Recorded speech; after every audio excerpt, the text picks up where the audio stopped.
what I think. I feel drowned in pain. Nothing is what I say. I feel far away. Nothing is what I think. Nothing is what I think. Yeah. 'Cause I will drown in pain.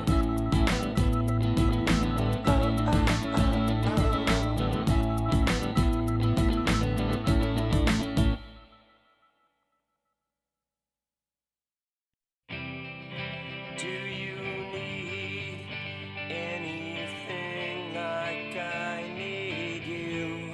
It's over. Do you need anything like I need you?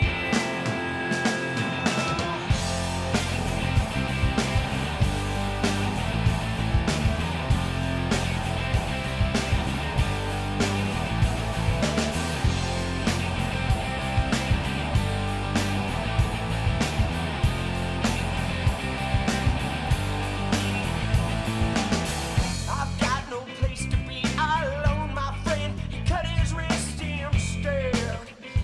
There's your answer. You better save yourself, or else nothing like success. I would rather be in hell than regret. Do you need anything like I need you? It's over. Oh, do you need anything like I need you?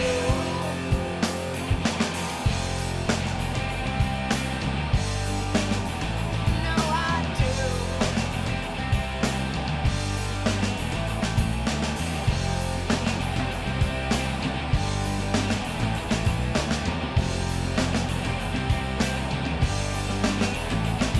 Denial.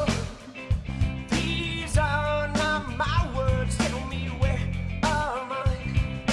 Most of the time, wet my face with reality and permit me to breathe before I do it again. Do you need anything like I need you? It's over. Do you need anything like I need you? Do you need anything like I need you? It's over. Do you need anything like I need you?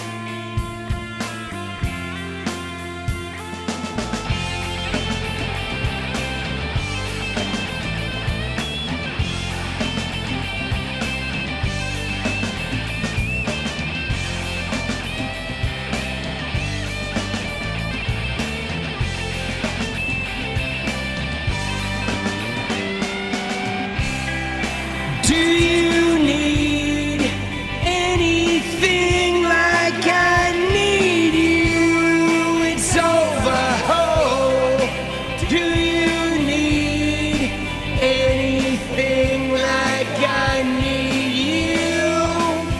Let's go. Do you need anything like I need you?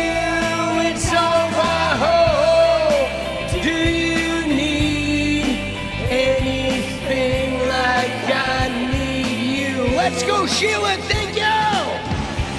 Welcome. Do you need? Oh shit. Hello? Hello. So it is just one a day? It is. There's the 4 from yesterday and the 1 from today that I haven't opened yet. I still haven't taken them to the kitchen. Dude, I just let that shit pile up. I'm a little lazy. You're gonna find out.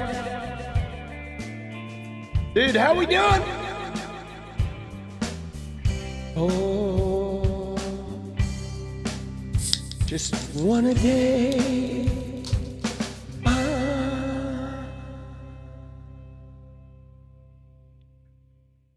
Let's go.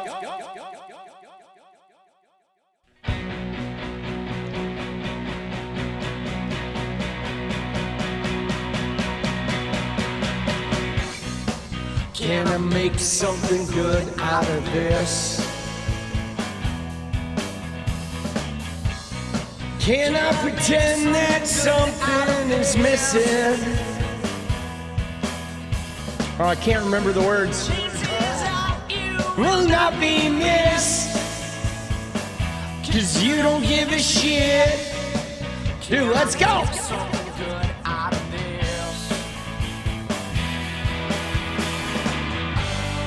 You could be late, you could be true, you could be underneath my shoe, the only one who's strong, and not be devastated if I'm wrong.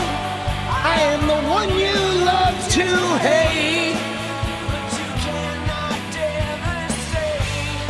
It will be interesting, I'm sure.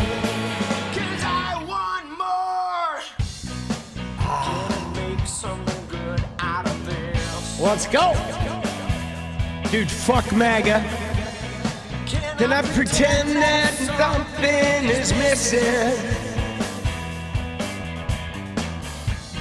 Chances are you will not be missed, 'cause you don't give a shit.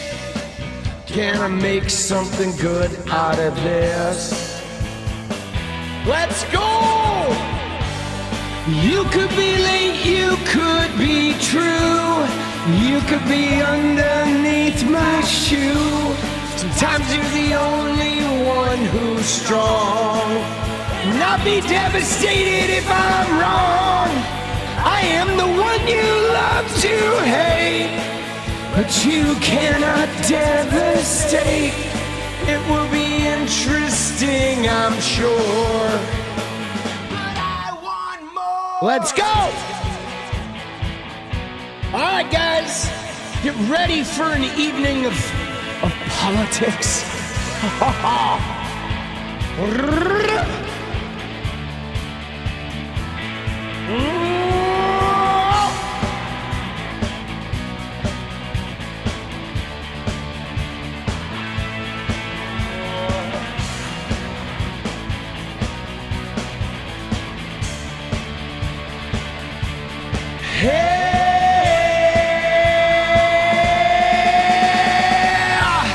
You could be late, you could be true, you could be underneath my shoe.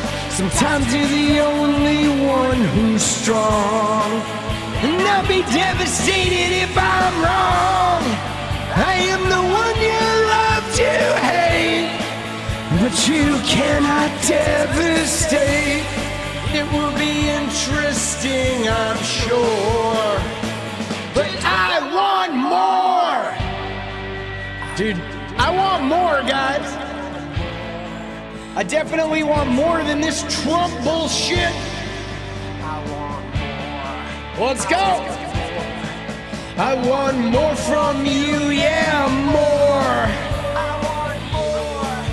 I want more. I want more from you, yeah, more.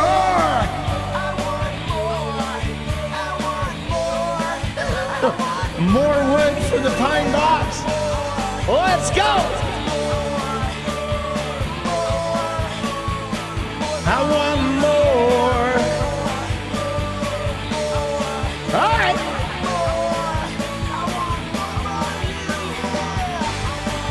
Dude. I want more. I want more.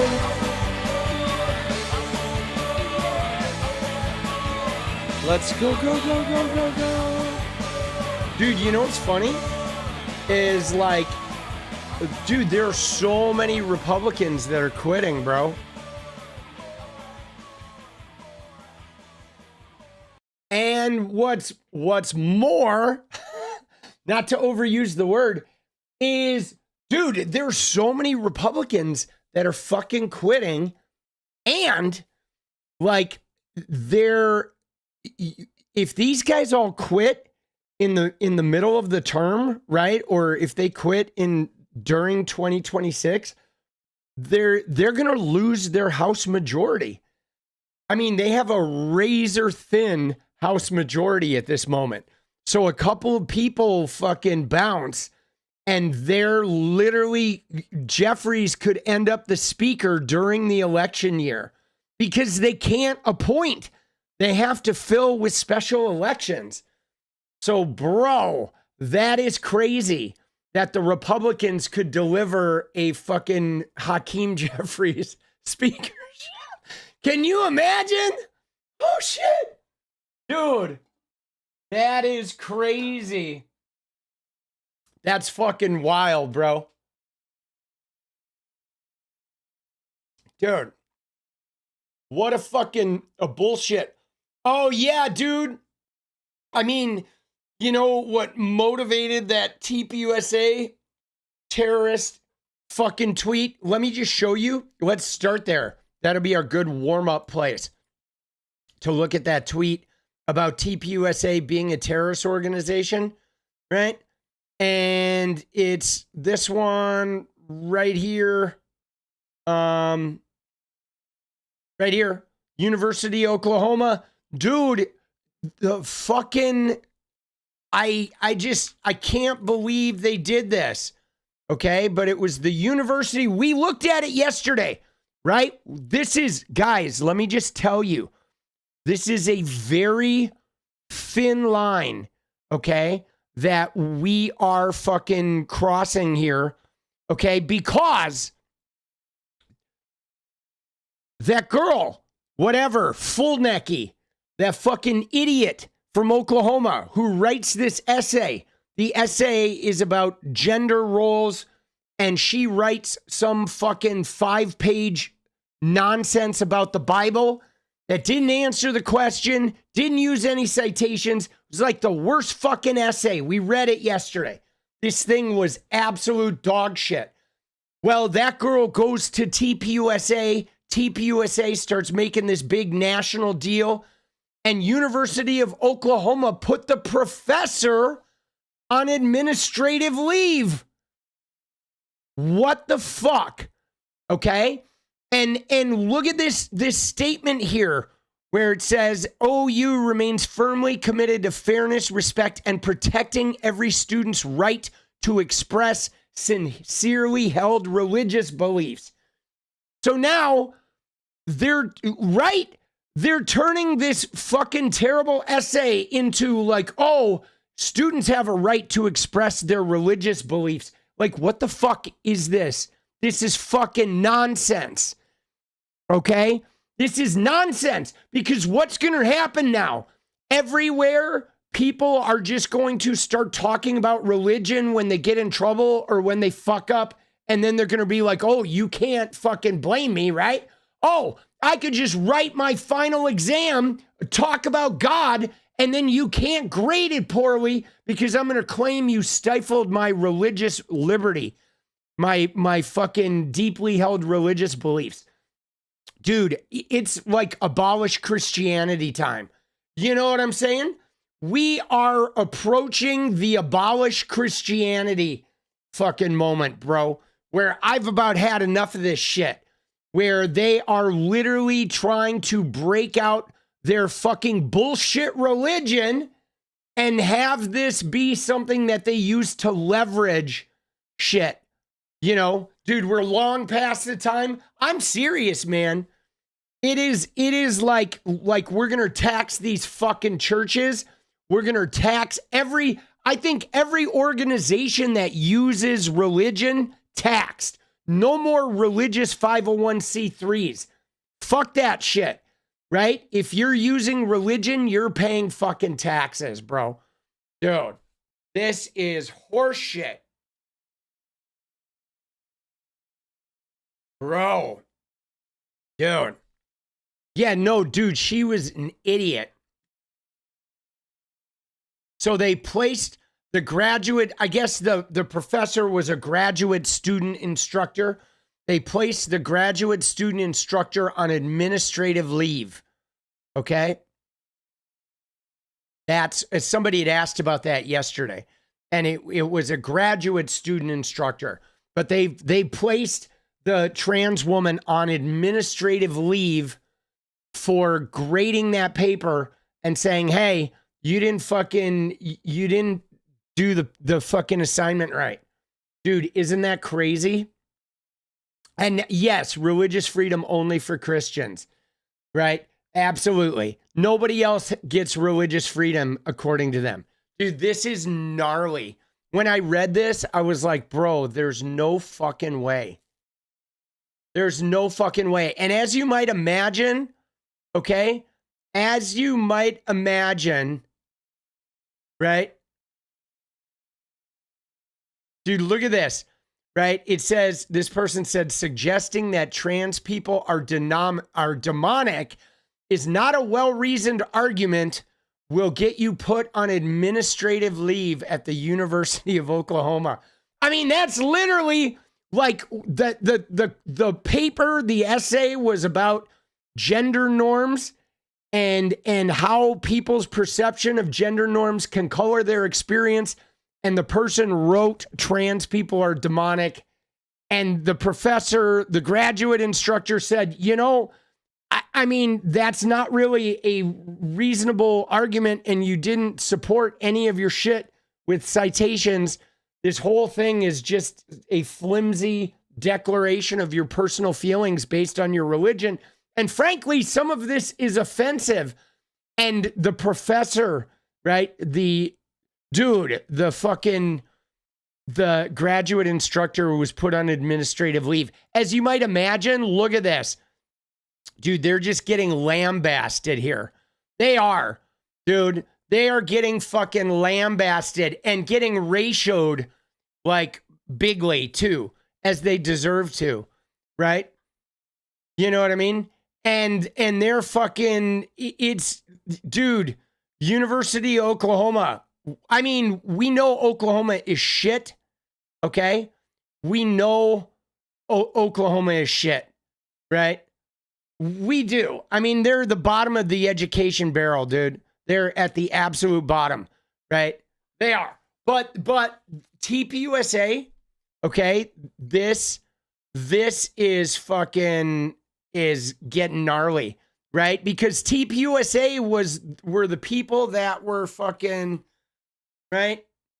They were the ones that were cheering this. They were the ones that shepherded this, okay? Right? That it's, let me find their post right here. Where is it? Okay. Oh, dude, this shit is so frustrating. 𝗙𝗆𝗆, yeah, she claimed some shit, but I feel like all of this is fucking bullshit, right? You know what I'm saying? Right?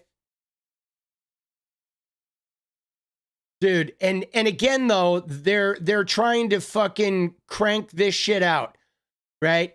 They're saying a student was given a 0 because her biblical convictions offended an instructor. No, the student was given a 0 because the essay wasn't about let me hear your biblical convictions, okay? The essay was about fucking gender norms, all right? I mean, it's real fucking simple. Dude, what a fucking shitter. Why do they always look like this, too? Dude, they always look like this. Like, with the fucking fake smiles and the creepy eyes. Bro. Dude, they always look like that. Right? Always. Dead eyes. Dead fucking Jesus eyes. Right? I mean, not really Jesus eyes. their dead fake Jesus eyes. But again, though, they're creating this situation, dude. They're fucking lambasting this shit, right? And they're just, right?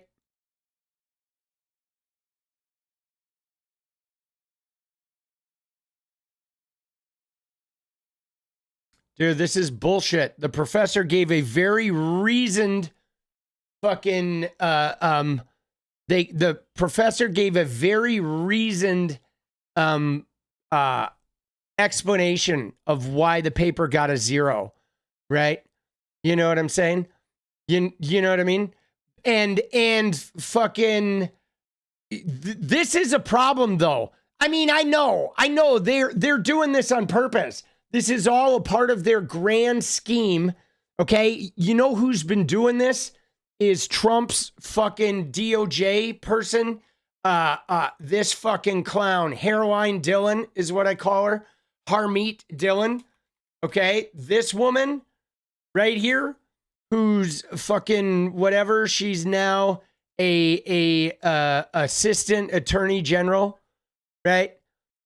This woman, okay, has been doing this shit for years, bro. She has. This has been her primary. She has a law firm, okay, that literally takes these kinds of cases. So they have been specifically like setting up situations where somebody gets a bad grade, fails, they run, they sue, and they're trying to get any sort of precedent that leans in the direction of religious liberty, or they're trying to get anything that feels like it might be impugning what they consider religious liberty, because ultimately they want to be able to discriminate legally, okay? And they're looking for anything that they can run up to the Supreme Court, knowing that the Supreme Court is filled with Christian nationalists, and hoping that they can get some type of landmark ruling. Now, ultimately, what they're after is they're trying to eliminate transgender rights across the board. They are trying to roll back gay marriage, and they are trying to criminalize abortion nationwide. Okay? That is what they're fucking after here. Okay? And this woman has been part of this. And it's not just the Dylan law firm. It is, you know, the Alliance Defending Freedom, like all of these, you know, super conservative, billionaire funded evangelical groups have all been funding these kind of lawsuits for like the last 10 years. Okay. And we do have to do something about this, because what they want to do, guys, is this. Here's what they want to do. Even with this, what's going on here is this girl takes a gender studies course, and she's trying to go in there and say, well, the Bible says gender studies is wrong, and so therefore I'm going to write about the Bible, and you need to give me an A, because I'm allowed to exempt myself from the scientific reality and because Bible. And that's what they want, okay? They want to exempt themselves. They get to Trump science. They get to Trump vaccine policy. They get to Trump this. They get to, right? They want to be able to outdo and have a, you know, an exception card to vaccines, to science, to climate change, to whatever, right? You know what I'm saying? I mean, dude, it's the same shit like Russell Brand is doing, right? Or Conor McGregor. You see these fuckers? These guys who rape women? Look at this shit. You ready? Look at this fucking clown. This fucking Conor McGregor clown. He posts a picture of him in front of a cross. And he's got a cross. He's like, oh, I'm converting to Christianity. And I'm like, dude, another rapist got summoned to the one place where they're like, yeah, come on, rapists. No consequences for you, right? And all the rapists, that's what they do. They rape and then they become Christians, or they're Christians and they rape and they just continue being Christians. Dude, it is fucking crazy. But that's it. Oh yeah, they raped women and now they stand in front of a cross and they're the good guys. Dude, this shit is bullshit, bro. It is fucking bullshit. And dude, they all do this. This is literally modern Christianity right here. Yeah, man. Dude, he raped a woman so abusively that she had to have her tampon surgically removed, dude. This guy's brutal. He should fucking be in prison for life, man. Fucking disgusting, dude. Russell Brand too. Like fucking scumbags. But no, but they're now gonna be MAGA, right? Dude, he is a monster. Yeah, no, this is a brutal case, right? Brutal. Unfucking believable. And he's a new MAGA buddy. I bet there's MAGA people. Look at him. Look at the MAGA people. There's Valentina Gomez. Jesus is the way. She's like, God bless you, Connor. Dude, I can't reply to her because she blocked me too. But the MAGA people are in here saying, God bless you, right? Yeah, here, dude, here's some people are putting the rape shit in there too, but dude, dude, look at this one. Silence women. A rapist is pretending to find Jesus. Oh, fuck. They're getting a lot of fucking rapist attacks. Good. He deserves it. But the MAGA people are like, welcome, Connor. Dude, Hegseth, Brand, Trump, McGregor, they're all the same, boss. Isn't that brutal? Oh, shit, boss. All right.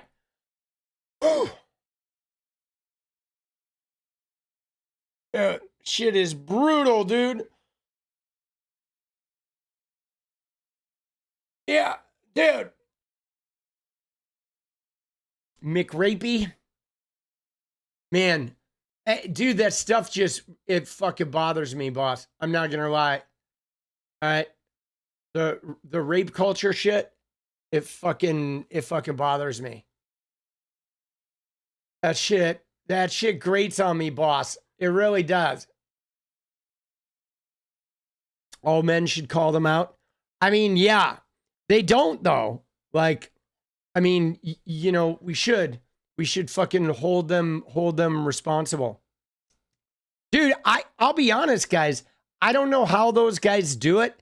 I see like Russell Brand, you know, out there and they post and their replies are just filled with people being like, dude, you're a fucking rapist. I don't know how they like know that shit is in there. And like they're sociopaths. You know what I'm saying? Because, you know what I mean? Dude, they just, every comment is like, you're a rapist and they're not at all troubled by it. You know, it's wild. You know what I mean? Like not at all fucking trouble, or maybe they are troubled and they probably are. It's just, they don't let you see it. But dude, they're either sociopaths or they are fucking like, you know, just hiding the fucking damage. It's probably a little of both, right? Because they notoriously have issues with rage and alcohol or fucking addiction. I mean, you look at Russell Brand and he is like obsessively, now he's like every day he's proselytizing Jesus. And whenever people are zealots like that, they're all fucked up. Like if you go to every zealot Christian that is on a crusade, they're on the run from something. They're fucked up. There's some kind of trauma or some kind of like behavior of theirs that they are on the run from, or they're closeted. You know what I mean? They're all, not one of them knows a moment of peace, because when you have peace, you're not out there fucking, you know, trying to like smash down marginalized groups. You're not a tacky, you know, I mean, you may get into it online. You know what I'm saying? Like if you're sitting home online and you're fucking trolling people, I get that. But when you are actively out in the world where you are crusading to like stop abortions or to end transgender rights, when you're crusading for that, you are covering something, okay?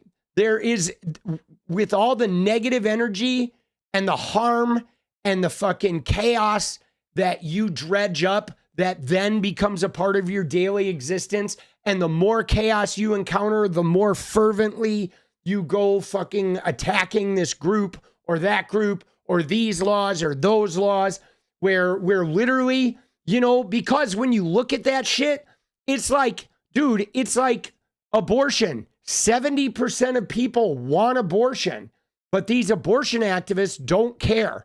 They don't care that most people want it and that most people are okay with it. Their mission is to shut it down. Why? Because Bible, because bunker eyes, right? And you know, I mean, it's the same with gay marriage. Nobody fucking cares about gay marriage. Everybody's in support of gay marriage, but they're like, no, we must end it, right? People want trans people to just be left alone. They're like, no, we must end it. We must control them, right? Dude, it's so crazy. And it's always some type of internalized trauma or some fucking thing they're hiding from, running from, you know? Dude, shit pisses me off, man. And you know what makes me mad? Here's what makes me mad, guys, is because Donald Trump has essentially gutted the Department of Education, there won't be anybody in this administration, right, in the government or in Trump's DOJ that is going to help people fight, right? Like in a normal administration, there would be people that would be fighting to preserve the freedoms in the Constitution, the separation of church and state, making sure people aren't doing abusive lawsuits and shit like that, protecting the students and the teachers' rights as well as the university, right? And now, though, in Trump's government and Trump's DOJ, nobody's doing that job, okay? Nobody's going to, right? What's going to happen is these people are going to do these setups with this religious bullshit. The university's going to acquiesce to TPUSA or whatever. They're going to fire the non-Christians and they're going to sweep it under the rug and no one's going to fucking take up the case. All right? Which is another reason why we need to win the House. We need to win the presidency. And then we need to demand that the president and the Congress get aggressive in some of the shit they do. We need to demand it. A modification to the Supreme Court and fucking an absolute, like going after taxing the churches, taxing every political org, right? I mean, dude, the political action committees are insane. The fact that churches and super PACs can collect all this money and move it through various industries and politics and pay no taxes. No more, dude. They're literally like, they're money laundering fucking systems. It's a system of money laundering, man. It's so gnarly. Dude. But at some point, we're going to have to pay the piper here. We have to do something about this crazy Christian shit, boss. This shit is getting out of hand, bro. It is. Shit is getting out of hand. Hold on. I have to make a note here about something. All right, there we go.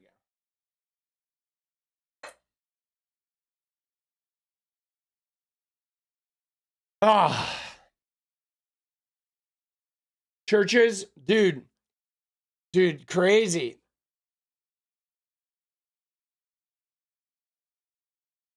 Oh, yeah.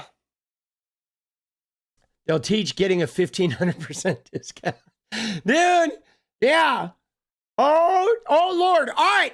Now let's get into a little politics. I mean, I know that's all politics, but now we can get into some fucking actual politics because we got some shit going on, bro. And fucking look at this, dude. Oh my God. Dude, Melania's coin dropped 99%. Look at this shit. Dude, look at that. Insane. All right. She ran a meme coin scam. 1.9 billion valuation, pumped 25,000% because of MAGA, and then it all got dumped. If you invested $12,500, you have $118. Brutal. Dude, how much did she make? She made a lot. Okay. A private jet's worth of cash. Right? So, like, she probably made at least 100 mil, right? Maybe more, right? Crazy, dude. And what's more, though, it's not just her. It's everybody else that bought in early, like all of her little cronies. Dude, it's worth 12 cents. The investors, like, dude, the investors lost millions. They lost their ass, bro. Oh, that's brutal.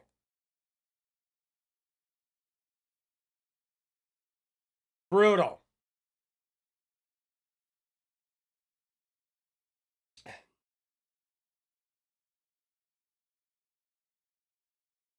Dude, fuck Melania. Dude, she posted about her movie, right? Here it is. My story, my perspective or whatever, right? Dude, I posted under there. I love the poster for the film. Dude, I'm putting that shit under every post. Every time she posts, dude, I put that shit under there, dude. Dude, I literally fucking, right? Anytime she fucking posts, dude, I get in there. Oh, Lord. She is such a scoundrel. She is, dude. Dude, they're all fucking scumbags, bro. They're all fucking scumbags. Dude. All right. All right. All right. We're getting in, boss. We're getting in. All right, you ready? Here we go. So the first thing we should look at is we need to look at Trump. Okay? We need to look at he had a fucking meltdown today, guys, about the question he got asked on the plane, all right, about his MRI. Now, so we have to watch this shit, okay? Dude, we got to watch this shit. We've seen the fucking thing. We've seen Trump looking like a dementia don. We watched a video. I put a video out this morning. It was about his leg, the strokes, right? We know that Trump is having some fucking IVs on his hand. He is ghastly. He's fallen asleep. His hands, he's hiding them. No more accordion hands. His hands are under the desk. He's got some serious health issues going on, right? Serious fucking health issues going on. Now, he was on the plane today, okay? And he got asked about his MRI. Now, if we look at this, hold on, let's just look at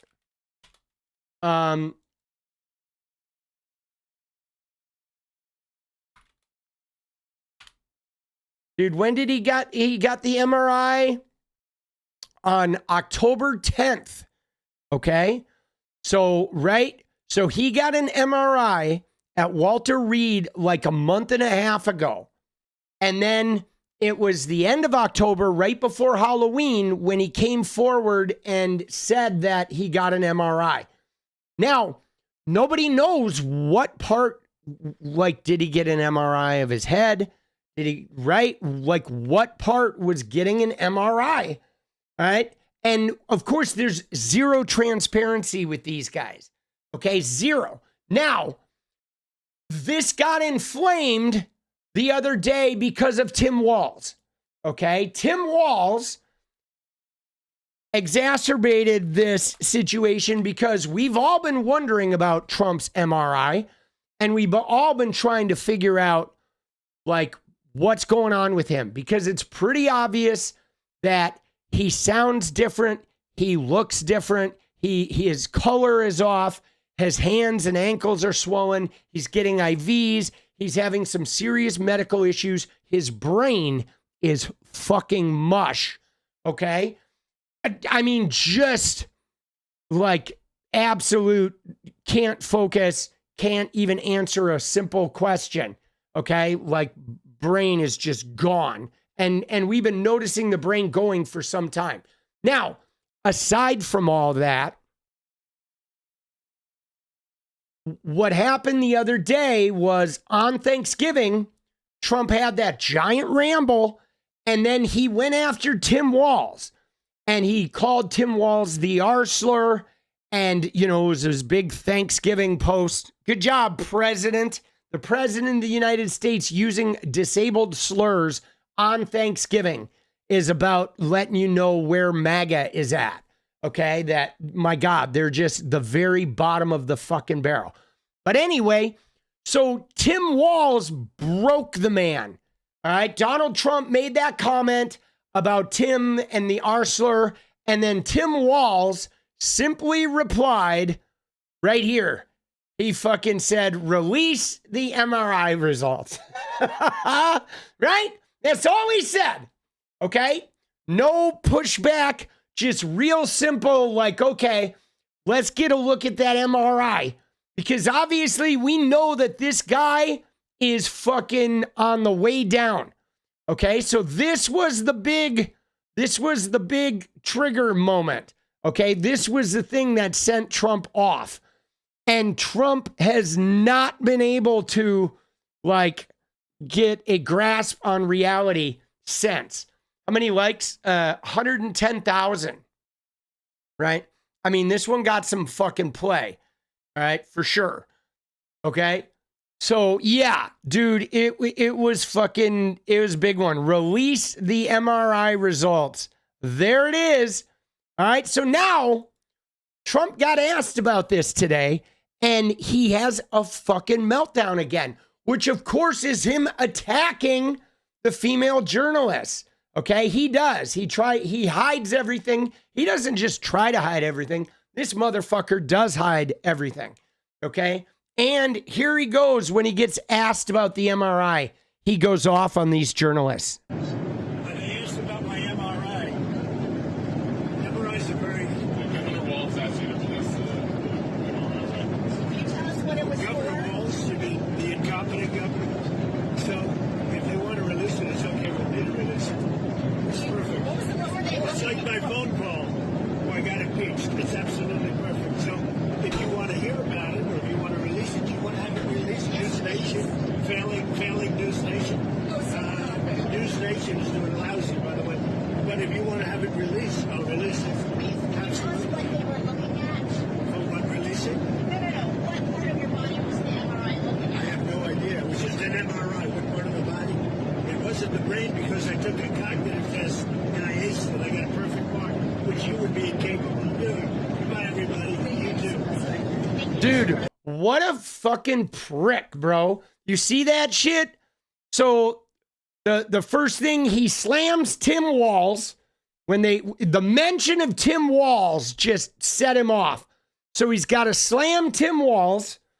Then they ask him about the MRI, and he's like, I don't know what part of me they MRI. It was an MRI, dude. What a fucking dick, bro.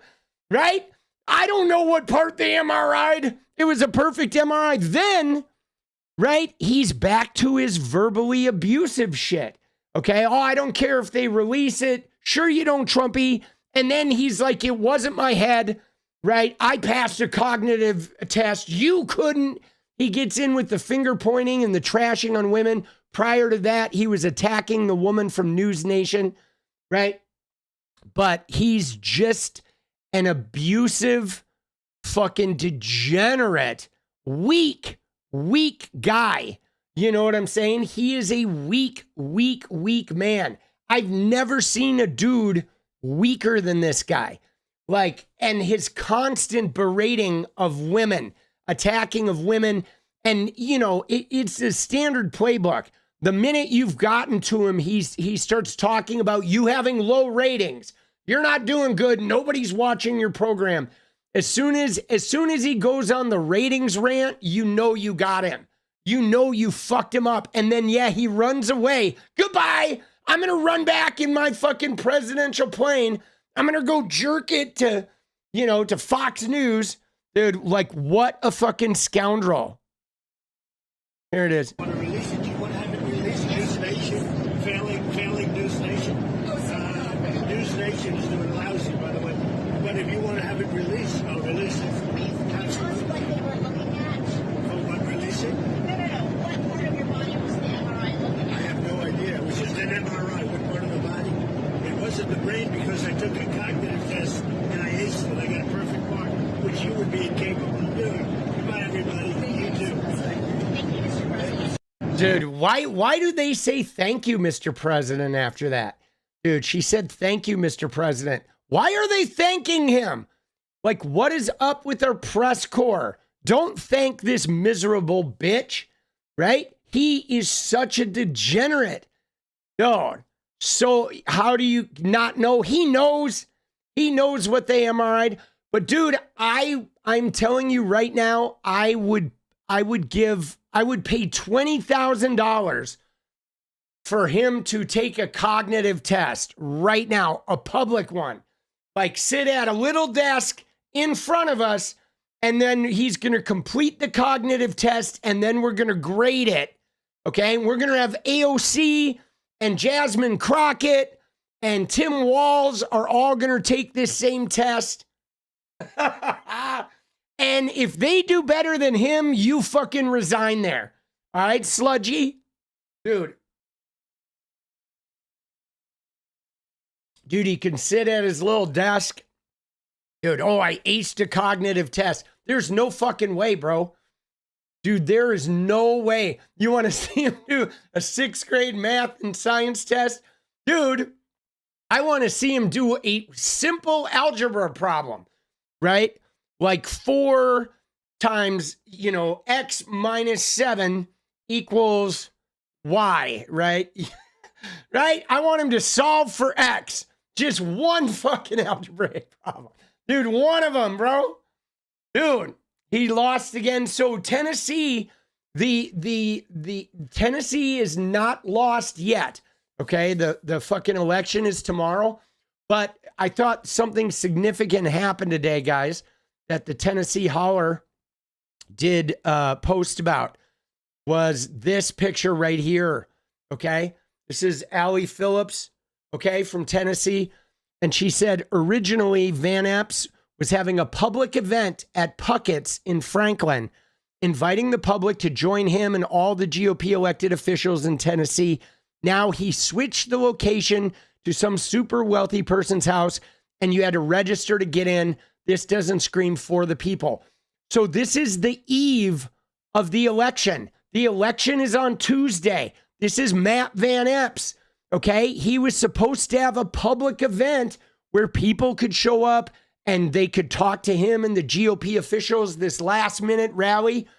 And dude, they had to move it to a billionaire's plantation home because they were worried about having protesters. They were worried about low turnout, and they simply can't put Matt Van Epps out in front of the public at all. Why? Because this guy's not even a congressperson.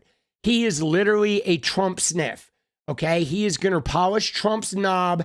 He is going to just rubber stamp everything. All he's going to do is be somebody who defends Trump's, covering of the Epstein shit, refusal to release the files, all the parroting he'll do about the Department of Justice. I mean, dude, this is gnarly, bro. You know what I'm saying? Trump sniff. Oh my God. I call him Matt Van Epstein, right? But by the way, guys, this is the reality of where MAGA's at right now. Don't let their bold Twitter campaigns and the fact that they get 5 times as many likes as the rest of us because Elon is bot farming them. Don't let that shit fool you guys. Because here we are, the Republican candidate for Congress in Tennessee is afraid to have a public rally the night before the election. He is afraid to show his face in public the night before the election. He's got to hide in a billionaire's ballroom, right? That's where MAGA's at. And this was a district that was Trump plus 22. Trump won this district by 22 fucking points, guys. And this guy can't even show his face in public, and he's worried he's going to lose. I hope he loses. I think it would be amazing. This, if he lost, it would fucking take the wind out of the Republican sails so badly. How much did the Republicans spend, right? Let's see what their spend is on this.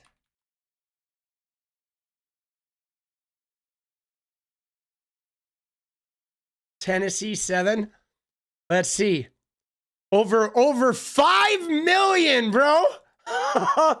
Oh my God, dude. Dude. Oh shit, bro. 5.3 million. Right? Oh Lord. On a dude, and now, dude, 5.3 million on the fucking Republicans for a Trump plus 22 district. Dude, that is literally a district that they should have had to spend, $50.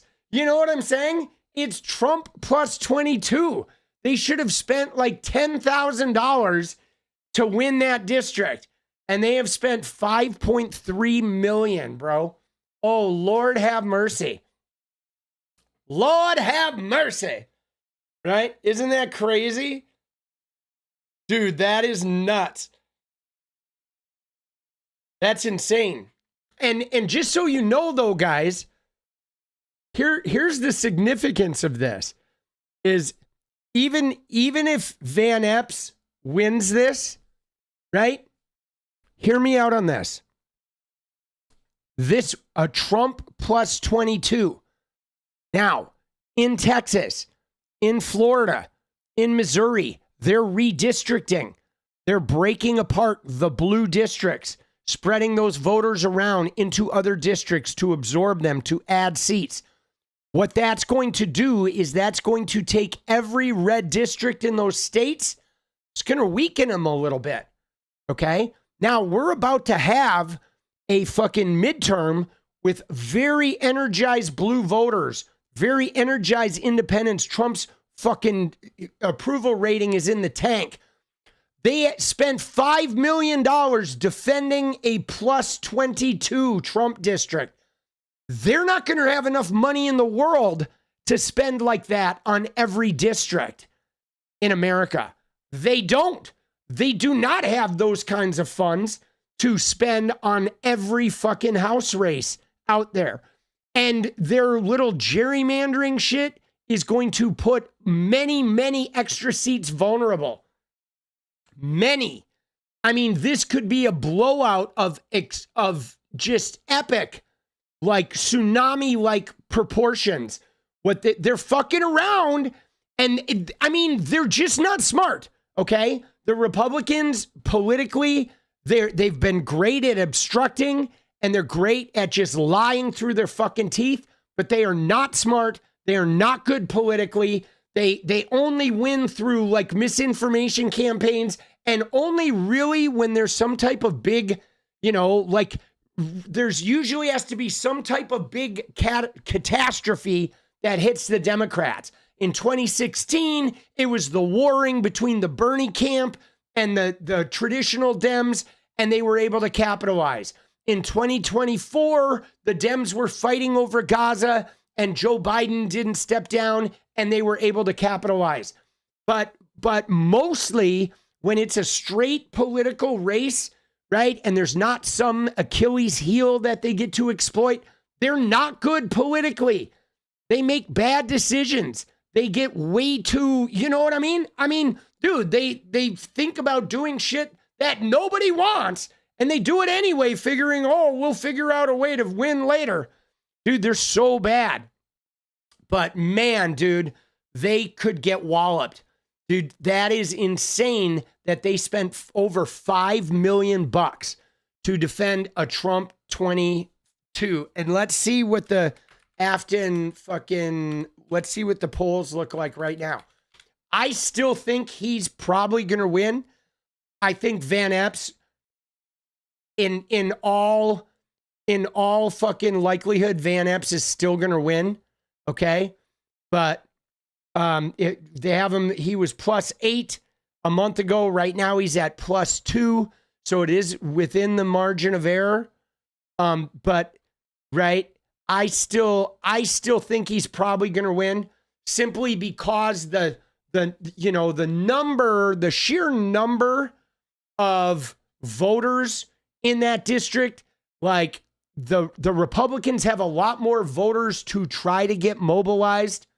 That's the problem. The number of Republican voters, like, you don't need that much of the Republican voter base to show up in order for them to win. So, I mean, he still could fucking win, but you know, I don't think it matters so much. I mean, it'd be great if she wins. That would be amazing. That would be astounding. That would just break the back of MAGA. And so I'm still hoping for a win. But even if she doesn't win, if he only wins by, between 1 and 5 points, that is a massive, massive fucking loss. Okay? That is a massive loss. And dude, she is amazing. She is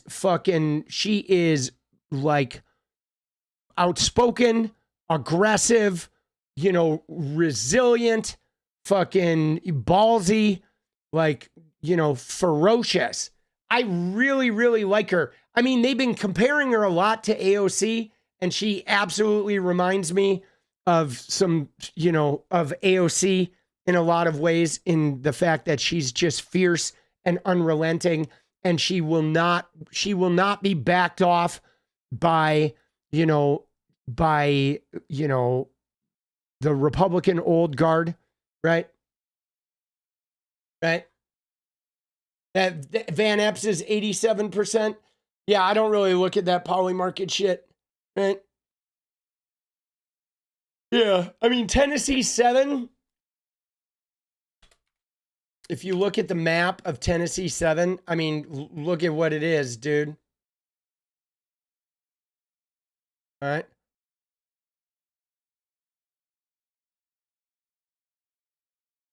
All right, let me find it. I mean, it's what they do, dude, with all of their shit, right? You look at Tennessee 7.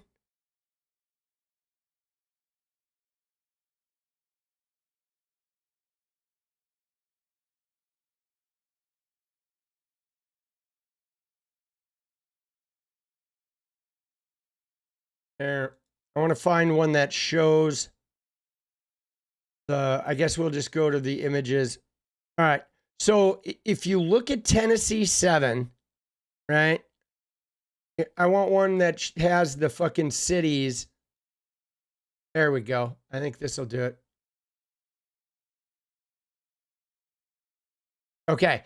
So if you look at it, what it does is it does what many of these districts do, right? Where it fucking, here's Nashville, and you have the huge suburbs of Nashville, right? And so what it does is it takes large pockets of the Nashville voters, right?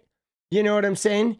It fucking takes large pockets of the Nashville voters and the suburb voters and peels them into this giant rural fucking space, okay?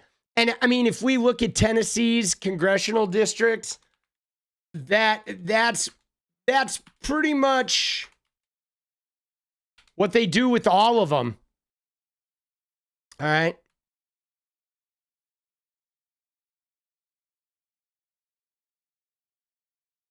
Oh, wait, no. Yeah, there we go. Right? So there's 7, which peels into Nashville. Okay? I mean, you have a little, this one is basically the Memphis down here. All right? Right? This is the Memphis one. And then there's one Nashville one. Right? Nashville, they have all fucking split across. Right? They carve Nashville up into fucking 4 districts. You see how they take Nashville? You can always tell where the major cities are with the gerrymanders because one of 2 things happens, guys. It's like either A, it becomes a, Democratic district where they put the whole city essentially in one district, right? Which is what they did here. They grabbed some of the suburbs of Memphis and diluted across all this red. But they packed the whole city of Memphis into that one district. But then here's Nashville, and they carve it up into 4, okay, that are probably 3 Republican, 1 Democrat, right? You know what I'm saying? And then the other thing they do is you can see over here, there's another one. I think this is where Knoxville is, and it's the same shit where they split it, right? It's like you can tell where the cities are because it's where they fucking carve up the center of the hurricane where 5 district meets is always where a city is. That's just how it works. You can literally look at the maps and you can tell, oh, there's a big city here, there's a city here, and there's a fucking city there, right? If you see the tiny district like that, that's what it is, man. It's fucking wild, dude. They have it down to a science. Oh, yeah, here's a good one, right? So here we go. Yeah, there's Nashville split into 4, Nashville and Murfreesboro. Memphis is all in one. And then what's over here? It's going to be Knoxville. Knoxville is right there. Oh, this is Athens, Tennessee. And Knoxville is over there, actually. Knoxville is over in Burchett's district. So I had Knoxville a little off, but dude, isn't that wild? They fucking just carve it up. They put all of Memphis in one district. Wild. So which one of these, let me see which one of these are Democrats, okay? Because we know that 9 is a Democrat. I'm guessing that 5 is a Democratic seat.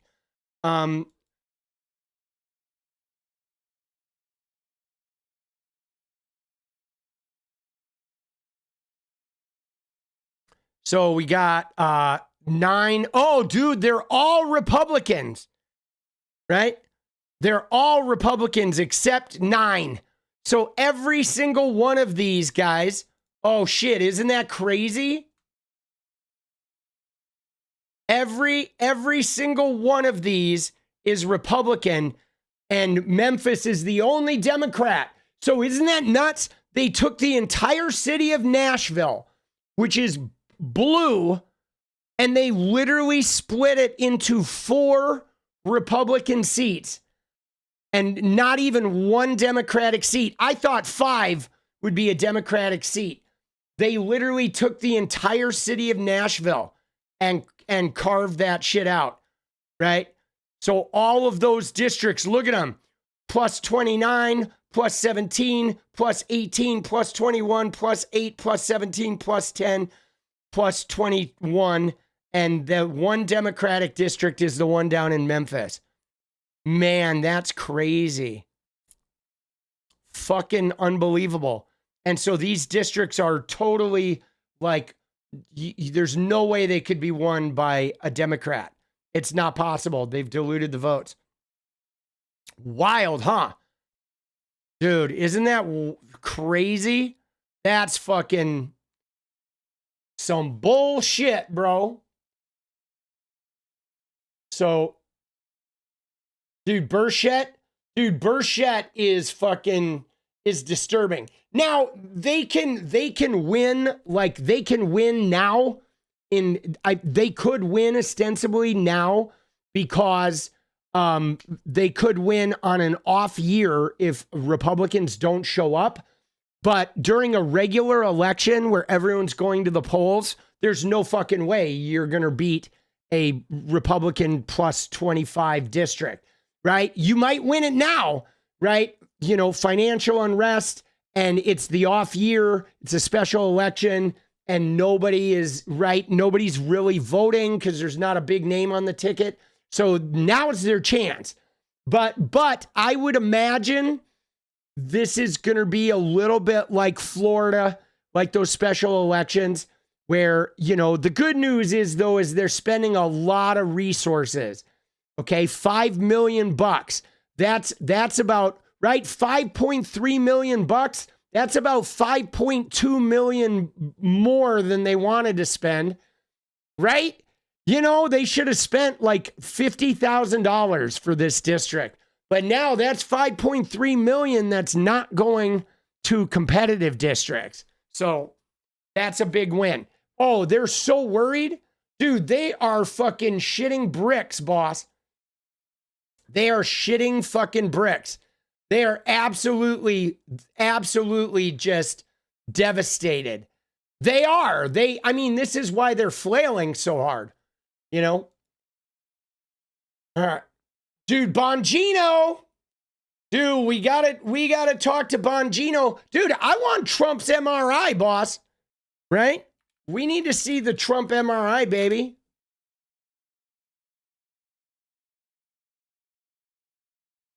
You want to bribe people to vote? Yeah, I don't think it matters. Right? We gotta fucking, we'll turn out and beat Elon. Dude, he spent 30 mil in Wisconsin. He got smoked. All right? Fuck Elon, bro. We're not going to be afraid of his money. Dude, we aren't. Dude, fuck that clown. Fuck that clown. But yeah, dude, Trump is shitting a fucking brick. See, this is so funny though, because look at this. Look at how the right wingers do this shit. Okay? And they're like, President Trump just proved again he's the king of trolls. This is the right-wing media line, right? It wasn't on a brain because I took a cognitive test and aced it, which you would be incapable of doing. Goodbye, everyone. And he's like, absolute fire. Dude, who thinks that Trump's behavior is fire? Like, I don't understand that. How can you be that big of a loser to where you look at Trump and you think, man, he's so good?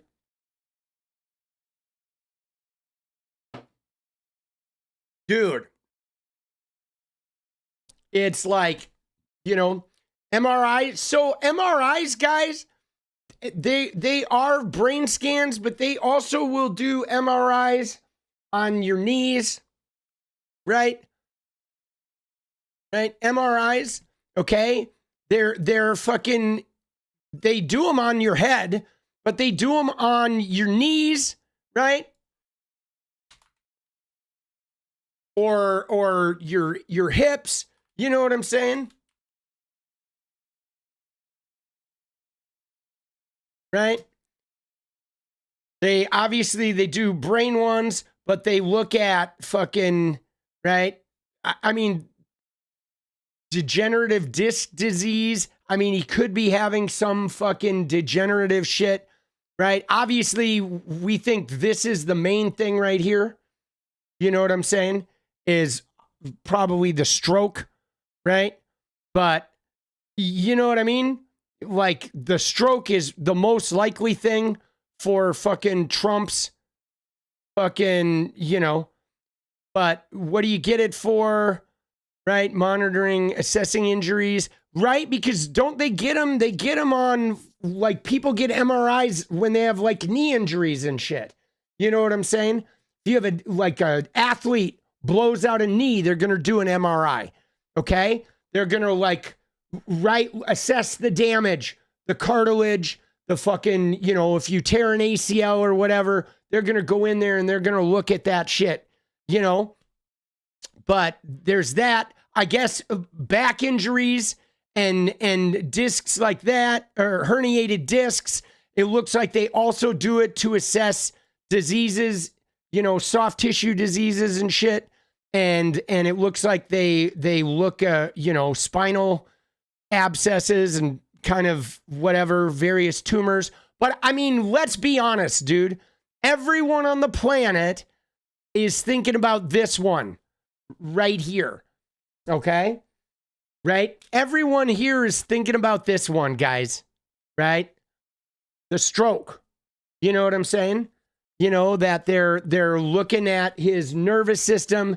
They're looking at his brain in some way.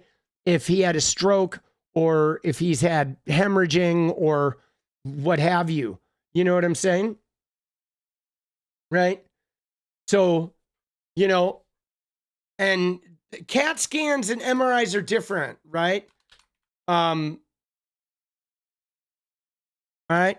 Because it's right. So it says the CAT scan uses x-rays. I think CAT scans, right, are like they say here that CAT scans are like something you do that's fast and you get the result fast, right? But a CAT scan is like an x-ray, right? And an MRI is like something that sees through that looks through the whole thing, right? A CAT scan, like it says here, shows the bones and the blood vessels. I feel like the MRI shows the tissue, right? It shows like everything. Whereas like a CAT scan, because of like the x-ray, a CAT scan's going to show you the you know, the blood vessels and the bones, and it's going to show you like the most rigid and like, I don't know, I guess the flowing part of the right? Like a CAT scan shows you all the activity centers essentially, but I think the MRI shows you like all the tissue, right? Like that's why they use it on blown knees and shit like that, because it's going to show you every little cartilage injury and shit, right? The MRI is definitely more detailed, okay? And I guess, though, what it says here, that a CAT scan is often for trauma and an MRI is better for brain, spinal cord, and joint issues, right? Interesting.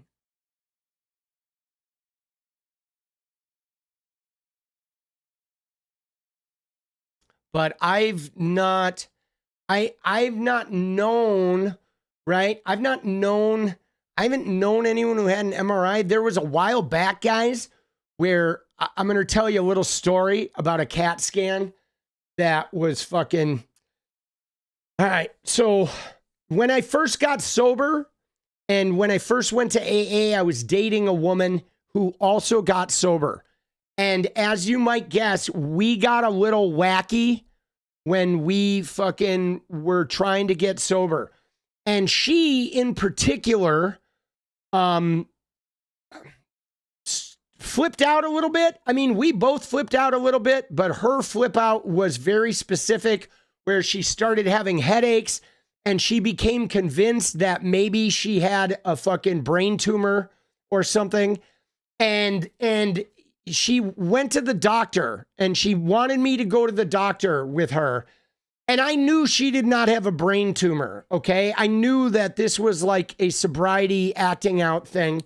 And she was a nurse, all right? She knew on some level, but she went in there and basically met with this doctor and demanded that he give her a CAT scan because she was convinced she had a brain tumor. And I was in the office and the doctor like looked at me like, why aren't you doing something? And I was like, dude, I know it's not a fucking brain tumor. You know it's not a fucking brain tumor, but don't look at me, bro. Like, just give her the fucking CAT scan because she ain't gonna stop.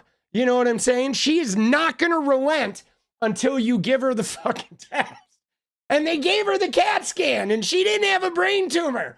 But it was like, that was the only time I had known somebody who had gotten, you know, somebody close to me where I was in proximity of them getting an imaging like that done. And she did get a CT scan. It was a very expensive procedure. right? And she did not have a brain tumor, but I was like, dude, that doctor, I was like, dude, don't look at me, bro. Like, I know, you know, we all know, but you're in a pickle here. Oh, fuck, dude. She did not get an MRI though. But yeah, we are now to this day though, we're still both sober. It took her a little while longer. Like she ended up not staying sober right then. And you know, it took her about 2 years, I think, to get, like, she got sober a couple years after me, when it finally took, but now she is still sober. But yeah, dude, they're definitely, I think this has to do with, you know, obviously some of this could have to do with strokes, assessing stroke damage. Some of it, I mean, couldn't it, if he was having, like, you know, couldn't some of this have something to do with his heart? If he was having, you know, congestive heart failure or some shit like that, like, they could want to look at some of the damage, right? They want to assess the damage from all of his, right? I mean, I think it's a damage assessor at this point, right? Like, you know, because he's obviously had some issues, whether with the swollen ankles, it looks like there's some heart failure going on. He's definitely had some strokes. I mean, a contrast MRI. Yeah, I don't know. I'm not super stroker, dude. Richard Stroker at your service. Dude, what a fucking piece of trash though, dude. Jesus. Took you a few tries to get sober? Yeah. Yeah, no, getting sober is tough, boss. But kudos to everybody who's made it, even if you've made it just a little bit. Richard Stroker at your service. Dude, let's go. Dude, he is a fucking piece of shit, though.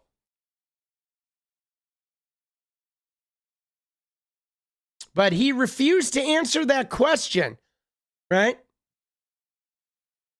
Dude, I like this. It's not funny at all and very sad that the United States has a president who doesn't know the body part he had an MRI performed on. Dude, 1 year no alcohol. Good for you, cash bags. And guys, this tweet, I feel like this has been resonating with me a lot. Okay? Because not only do we have a president who will stand before the press and say, I don't know what part they MRI'd, right? Like, he'll lie or pretend like he doesn't know about something so basic. He's incapable of giving a straight answer to most questions, using slurs for disabled people on a holiday, right? He's like, you know what I mean? He's using slurs like a fucking 12-year-old, right? He's calling women piggies and getting up in their faces in the press corps and being insulting and abusive, like right out in public. Like, everything about this guy is low grade, fucking serious fucking pig, like abuser, manipulator. You know, this guy does not deserve that job. Okay. We have a guy in the top job that is behaving like a spoiled Nepo brat who got to go to his dad's company and just fucking shit on everyone. You know? You know what I'm saying? It is so problematic, boss. Right? It is so fucking, like, I mean, I just think, like, can he go any lower? You know what I'm saying? Like, I don't know if he can go any lower.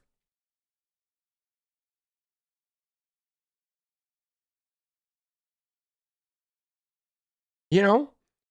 I don't know if he can go any lower. Right? Like, what could he do? What could he go lower? You know? I mean, maybe like screaming the N-word or something, or calling somebody the F slur. Like, and even then, would anybody bat an eye? Like, I don't think they would at this point, right? I think he could scream the F slur at fucking 𝗙𝗪𝗪𝗧, right? I mean, 𝗙𝗪𝗪𝗧 wouldn't even be getting in the room with him anymore because he's removed most of the decent reporters from actual news organizations, and he's replaced them with people like Jack Posobiec, who's asking questions, or like this idiot, dude, Deborah Leah, this girl, okay, she's a fucking, you know, she's on Fox News and shit. She's a journalist, but like, bro, she's hardly a journalist, right? But she posted, look at what she posted, right? This is her big fucking thing. Oh my God, this is real. This is literally real. Donald Trump just posted about me on Truth Social. This is so cool. I'm literally freaking out. Donald Trump posted on Truth Social, political commentator Deborah Leah, that's me, was great on Fox and Friends this morning, working with the wonderful Charlie Hurt. There was fantastic energy and wisdom, a fantastic show. That's me. He's talking about me. It is so crazy to process that the President of the United States of America, my favorite president, not only watched my Fox hit this morning, he posted about me on his own social media app. This is so cool. I'm framing this. Dude. What the fuck, bro?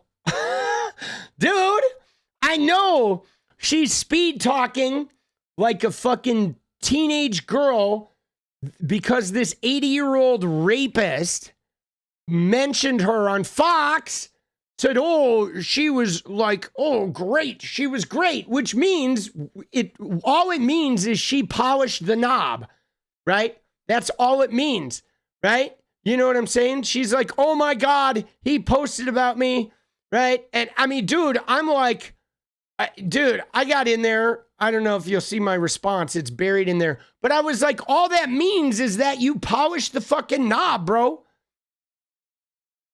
But this is her huge moment. Isn't that weird? She does look like Ivanka. Yeah, that's what he likes. It's an Ivanka clone, right? He can pound it, right? He can pound his deal and not feel as guilty because he's not actually thinking about Ivanka. It's like a guilt-free Ivanka. Oh, shit, bro. Dude, there's no way that knob works. I know, he probably still pounds it, though.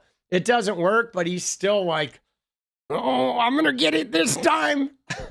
Melania, come change my diaper. Dude, he's like, oh. Come on. Melania. Dude. Oh. Right? Caroline. I need your beautiful lips. Oh, shit. Dude, they're crazy, though. Bro. These people are fucking whacked out, boss. All right.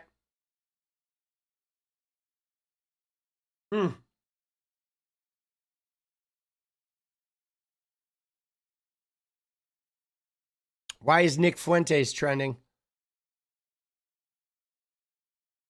What do we got?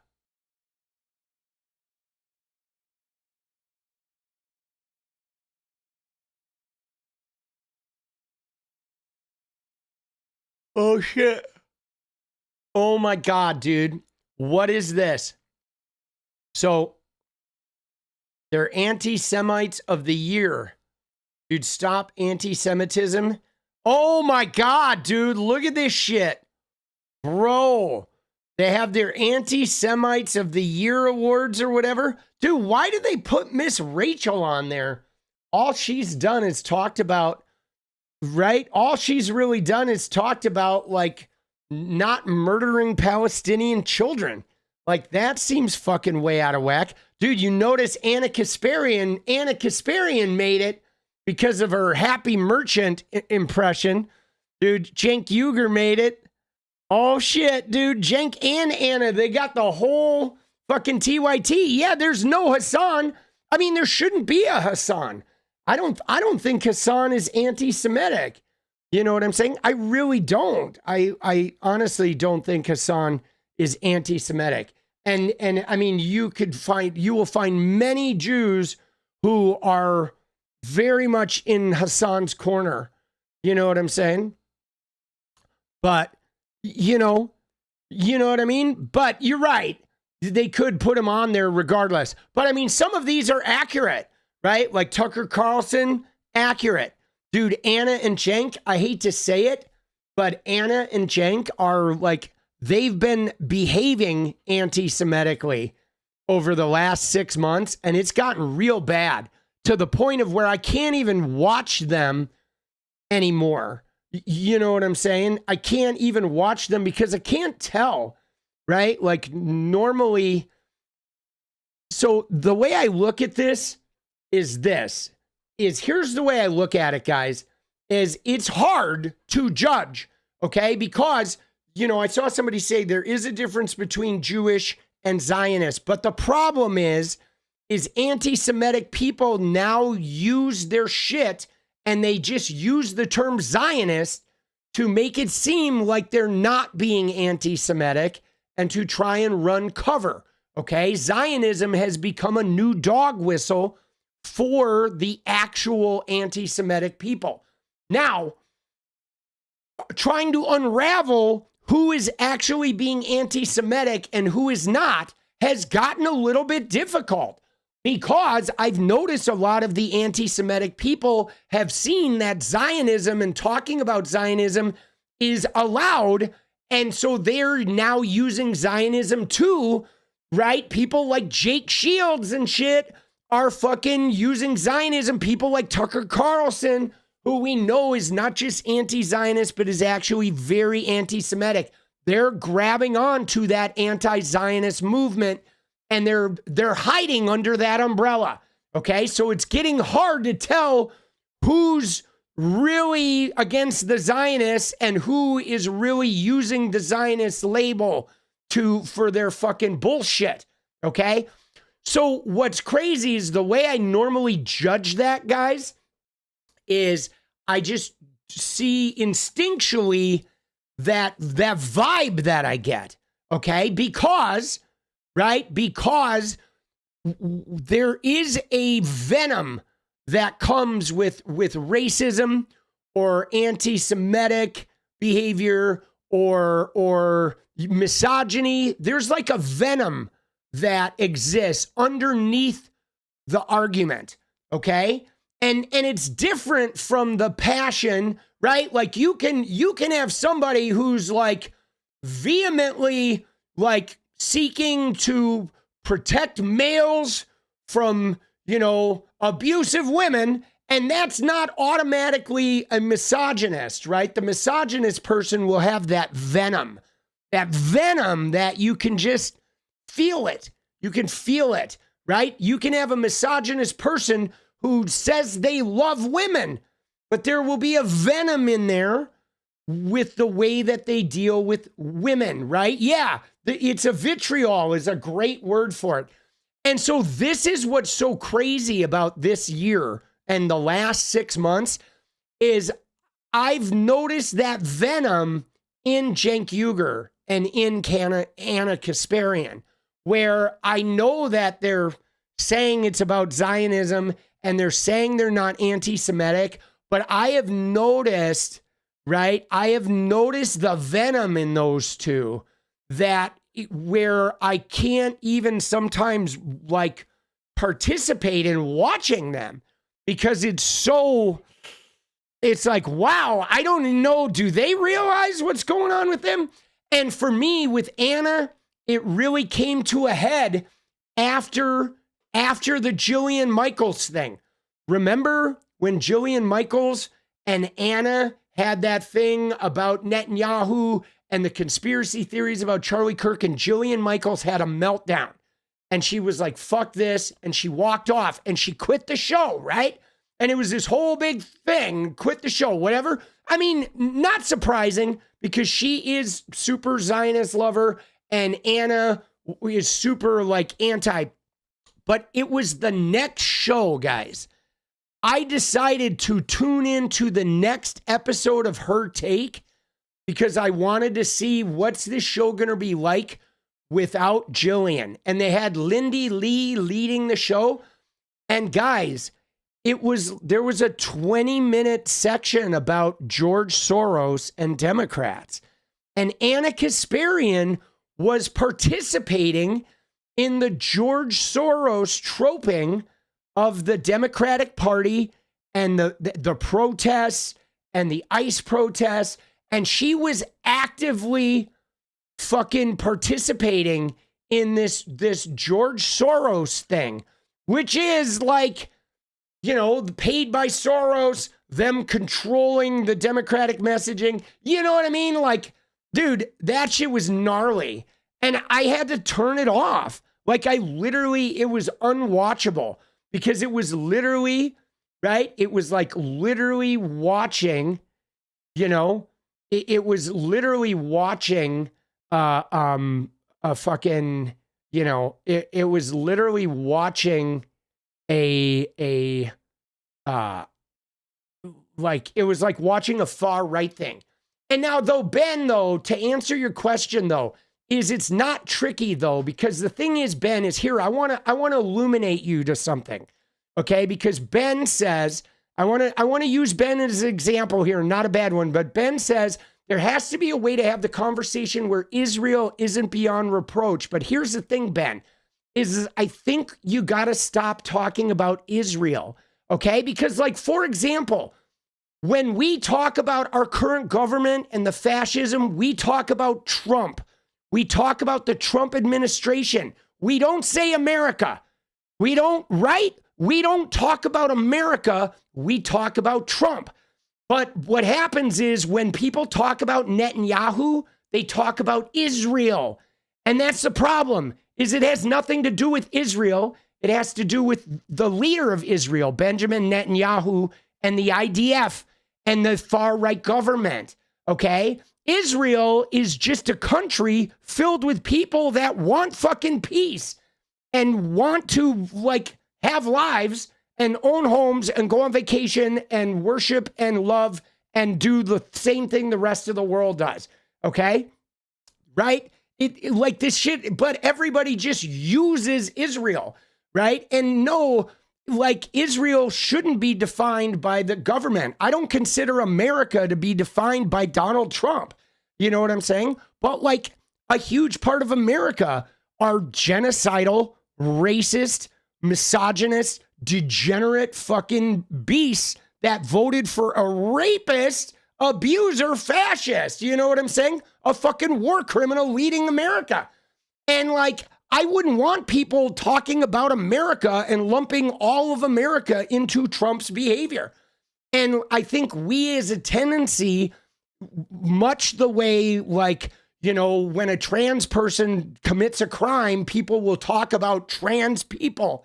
I think sometimes we let that happen where we haven't created enough separation between the Jewish people and the people of Israel and that fucking horrible government. Right? And it's that nuance that is really hard because there's already been so much anti-Semitism. I mean, that's the country wouldn't even exist if it wasn't for a giant anti-Semitic thing. And yeah, that the ethno-state part of it is really complicated because it shouldn't be an ethno-state, right? But it's weird though, guys. Here's what's weird about it though, is like all of the Middle East countries are ethno-states, right? You know what I mean? They all are, right? Isn't that weird? Every one of them is an ethno-state, okay? They all are. Like, you know, Israel's an ethno-state, Saudi Arabia, Iran, many of them have theocratic governments. I mean, but there is a lot of ethno-stating in the Middle East and fucking, it's like ethno-state v. ethno-state. And it's not even about Jewish and Muslim. There are different factions of Muslims that are ethno-states fighting each other. It's right, the Shias and the fucking, you know what I'm saying? It's like crazy. It's like really weird, you know? And like, I wish we could get some fucking, you know, some clarity and shit, you know? And I think though, guys, you ready? Dude, Sarah, let's go. Thank you. I want to say one more thing, guys. I believe, yeah, the Sunnis and the Shias. I believe, guys, that one of the things, though, that Netanyahu and these Zionist people have done is I think they have purposely merged Judaism and their Zionism and the state of Israel in a way to create these blurry lines. Okay, like they know there's a whole bunch of anti-Semitism, right? You know, like Netanyahu knows there's anti-Semitism, which is why Israel was founded in the first place, the horrors of the Holocaust, and then they hide under it, just like some of these people hide under the anti-Zionist movement to be like anti-Semitic, you know? And there is a lot of cloaking that's being done like all around this shit. And so my thing is I think we, as people on the outside, should just do our best to be very, very clear, right? To be very, very clear about our things in our own, like constantly making sure we're separating, you know, the country of Israel from the people of Israel. Because even with the whole ethno-state, I think there are a lot of people in Israel who don't want to be an ethno-state necessarily. They're just worried about terrorism, and they're propagandized from a very young age to be afraid of terrorism. And so like, it's really fucking hard. You know what I'm saying? Because it was, you know what I'm saying? It's like, it was a country created to protect people that like seemed like there was no place in the world for them. And now like, that whole fucking, you know, that whole situation is going haywire, right? You think the world is separating Americans from Trump? Yeah, so Rez, I don't know about that, but I would hope they are. I would hope the world is separating Americans from Trump, and I know maybe some parts of the world aren't, but I have high standards for us. You know what I'm saying? And you know what I mean? And so like for me, it's just really interesting because I have a son who is very like pro-Palestinian and a son who grew up obviously in a post 9/11 world. So he's seen Islamophobia at work here in America. And so I have a son who is like very cognizant of Islamophobia and very cognizant of like that Zionism. And he's very much in the Hassan reign of like, you know, being very anti-Zionist and very like wanting to like, you know, flip the table on Islamophobia. And I, you know, was in a Jewish fraternity in college. So I have like both sides of like somebody who is heavily immersed in the realm of the Jewish people.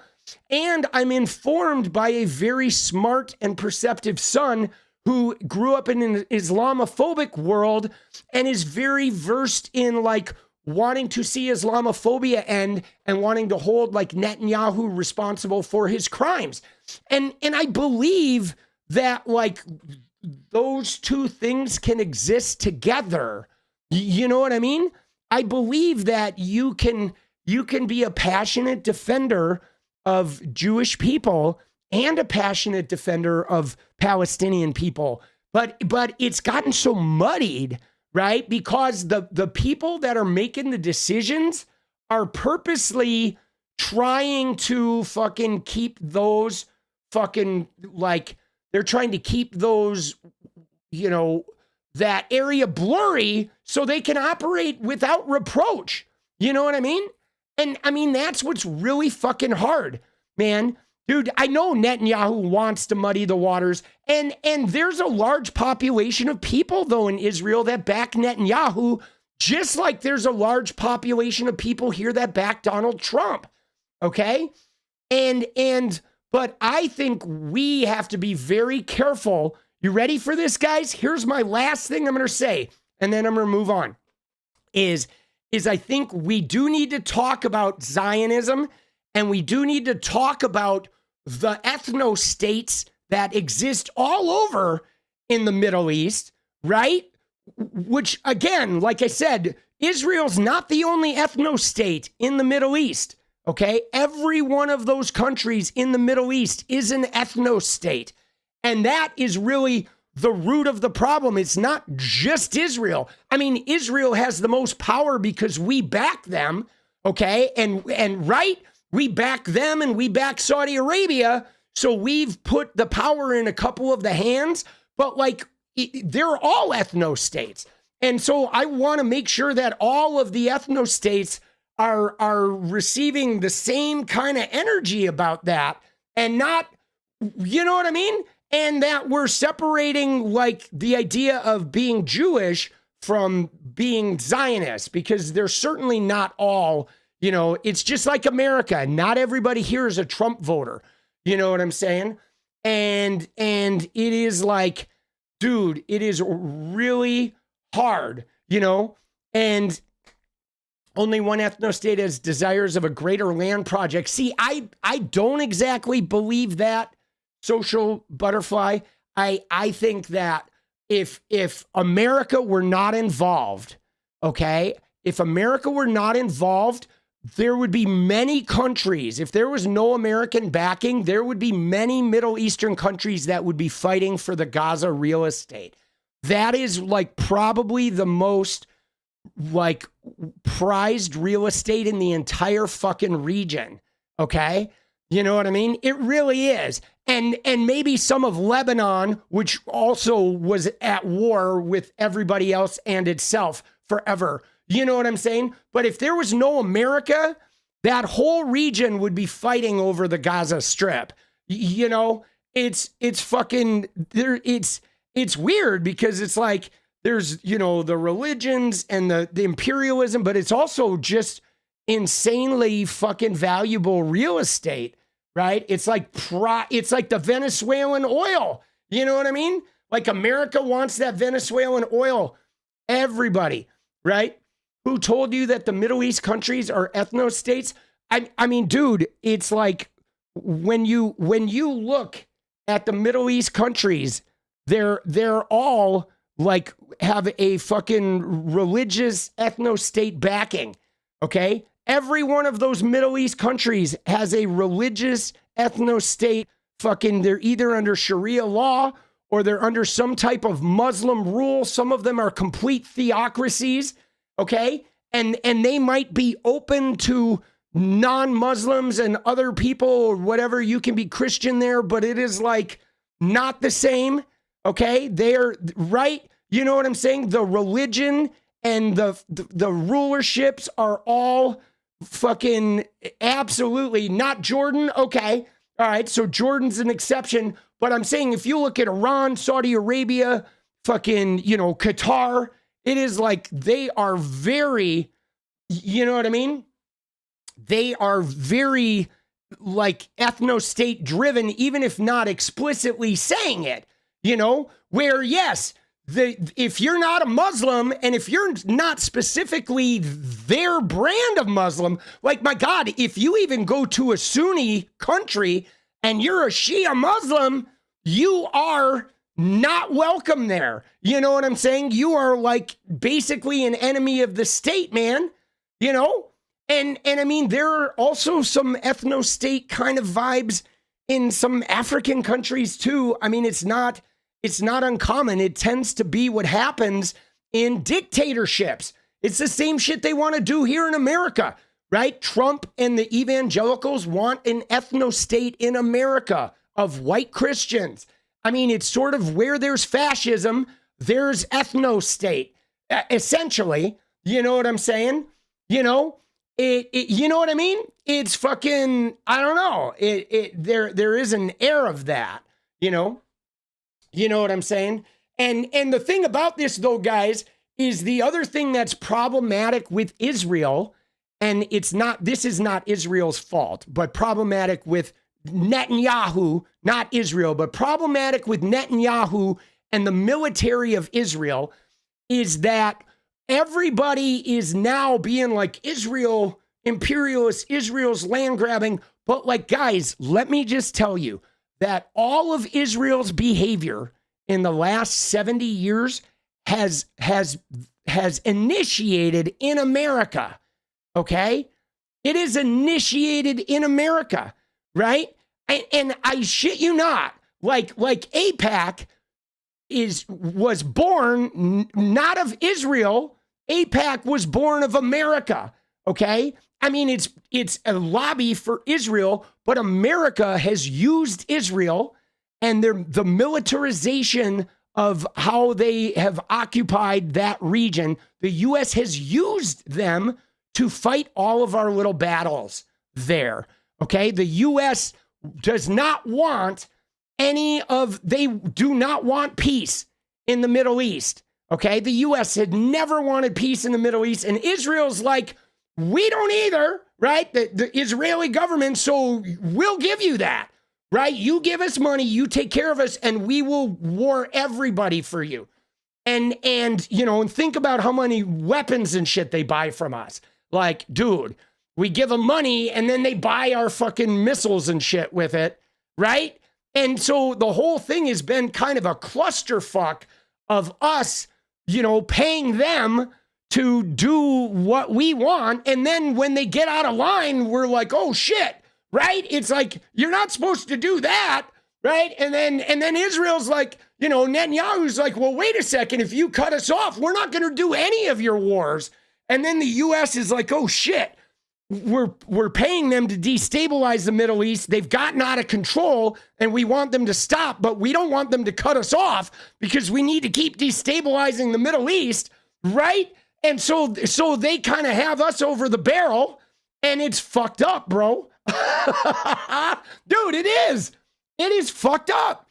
It's like, dude, it's like you give your oldest child a bunch of money to create chaos, and then when he goes over and beyond with the chaos, you're like, well, dude, stop. And he's like, I'm going to stop it all. You're going to get no chaos unless you just let me do what I need to do. And then they're faced with oh shit. Like, are they really going to do that? Dude, it's stupid, boss. It is so dumb. Dude, what are we doing, bro? Right? What are we doing? Dude, dude, it is fucked up. And it's fucked up because I want children to stop dying. I don't think there should be anywhere in Israel that people are getting kicked out of their homes and fucking having fences built around their fucking living space. And there shouldn't be wars going on over there. And we shouldn't be giving them a ton of money. And they shouldn't be buying our fucking politicians, right? And like, Jewish people should be able to live without worrying about a fucking, bomb ending up in their mailbox. And fucking, Palestinian people should be able to live in Israel without worrying about a fucking gun barrel being pointed at the back of their fucking head, bro. It's like, God damn, dude. Like, what are we fucking doing, boss? Jesus. Dude, what a rat's nest, though. Can you imagine? Yeah. No, I get it. Drea. Yeah, that it's ethnicity, right? It's like Arab versus Israeli is what's going on, right? It's not about the religion. It's about the Arab versus Israeli. It's like dude, it reminds me of the battle between Christianity and Islam where, it's about like the two heads of the same fucking beast. You know what I'm saying? Because they're all like Semitic people, right? They're all Semites, but like they've factioned off into two opposite types of Semites that now, if you have Arab blood, you're not of us. You're automatically the enemy, and vice versa, right? And they're, I don't know, dude. It's crazy. It's crazy, and like, dude, right? And you know, the supremacy part is problematic, man. And you know, and that is a problem though, guys, that afflicts that whole region. I mean, it may not be as open as what goes on in Israel, but obviously, if you look at Netanyahu and the IDF and the political Zionist power, they believe that there should be a Zionist supremacy where it should be a completely Zionist ethno-state, and they are the only valued citizens in that state, and everybody else is second class. But like, dude, there are like Arab states that have elements of that too, where there is like an Arab type of ruling class that everybody else is second class. And certainly if you're Christian or Jewish or whatever, you are below. I mean, we do it here in America. It's just based on skin color, you know, like where we have those separations. It's not so much ethnicity as it is, you know, race and like, dude, it's just exhausting. You know what I'm saying? Like, it's just fucking exhausting to me, right? It really is. Dude, it is very complex. It is, and when you think about it, you know, it's like so stupid, right? Isn't it stupid? It's fucking stupid that we make these arbitrary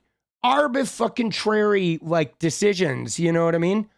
You know what I'm saying? It's like, it's so crazy. And it's probably, I'm sure though, I'm certain, guys, it's 100 times even more complex than I think it is, right? If I were to spend a fucking, you know what I'm saying? If I were to go get a degree in like Middle East studies, I bet it's even more of a shit show when you get in there and fucking, you know, I mean, it's like, it's just one of those things that I find so much of it so exhausting that I mostly just don't even go in there, and I stick to just the US civil rights and fascism battles here at home, because I like, my mind literally hurts when I try to go in there and process the amount of pain that is fucking going on in that region of the world, man.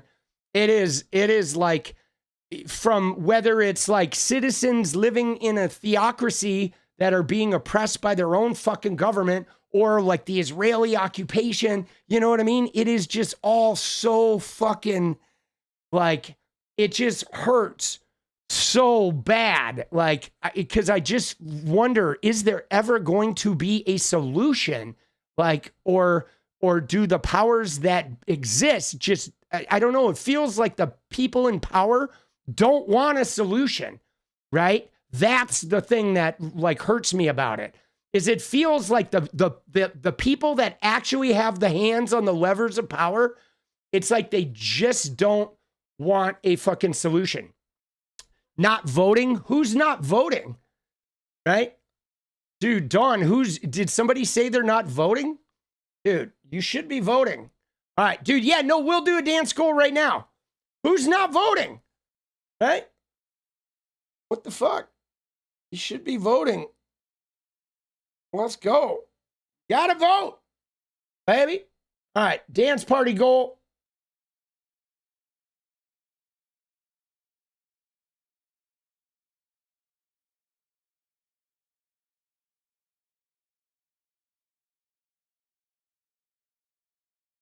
There it is. Let's go.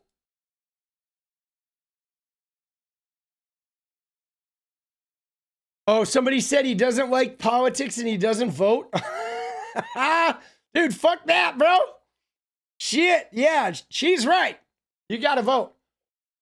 You're not voting. Oh, but you're from New Zealand. All right. Well, yeah.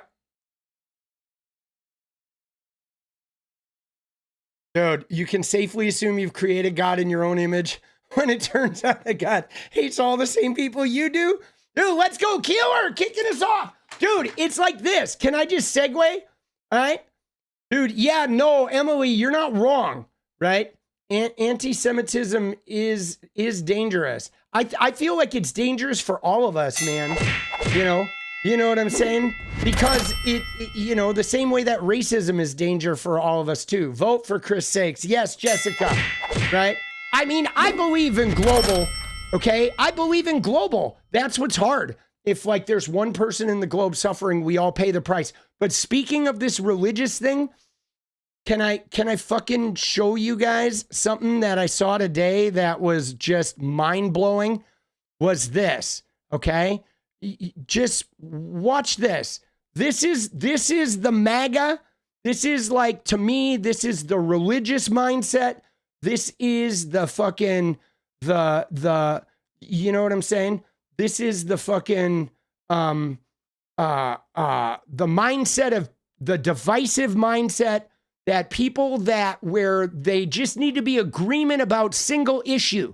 Okay. You have to beware of falling into fucking the single issue, the single fucking vein where if you agree with what I say, you're cool, right? This is the affliction that troubles MAGA, because for them, as long as you agree with their general viewpoint, get rid of immigration, remigration, Christianity only, right? White people should be having kids. You're good. They don't care. They don't care about anything else. And it felt like it was all summarized in this fucking post right here that I saw earlier today, right? Which is this one. Okay, watch this. It is this post right here. Okay, where this MAGA person who's affiliated with some fucking whatever said, right? This person says, this is what winning at life looks like. Okay? And it shows white Pete Hegseth with his white wife and 7 kids, right? But here's the problem, is these kids are from 3 different mothers. So there's multiple divorces, okay, that created this. Pete Hegseth cheated on all the mothers, okay? He got a fucking worker at Fox pregnant. He had a baby with his fucking mistress. He raped a woman at a Republican convention and paid her off and signed her up to an NDA, a married woman who was tasked with taking care of him. And that was while he was dating with her, okay? I believe it was her. It may be the woman before. But so they post this saying, this is what winning looks like. But like this right here, and I'm not judging the kids because obviously they're innocent victims in this whole thing. But this entire family is a family born of trauma and lies and adultery, right? Just rampant infidelity and secrecy and distorted like love and abuse bonds being like formed, and these children are being formed with a bonds that see love and abuse and selfishness is like intertwined. And I mean, these kids are fucked up, bro. They're going to need a lifetime of fucking therapy to not turn into an abusive asshole like he is, right? And so, but to her, it's like they're MAGA, and they say, MAGA, we love you. And they're like, so this is a win because it's just a bunch of white kids with white parents, okay? And you know what I'm saying? And this is what's so crazy about this, all right, is that the MAGA people and the people who want the sort of fascist control environment, they don't care about real life. They just care about, look at our beautiful family, all right?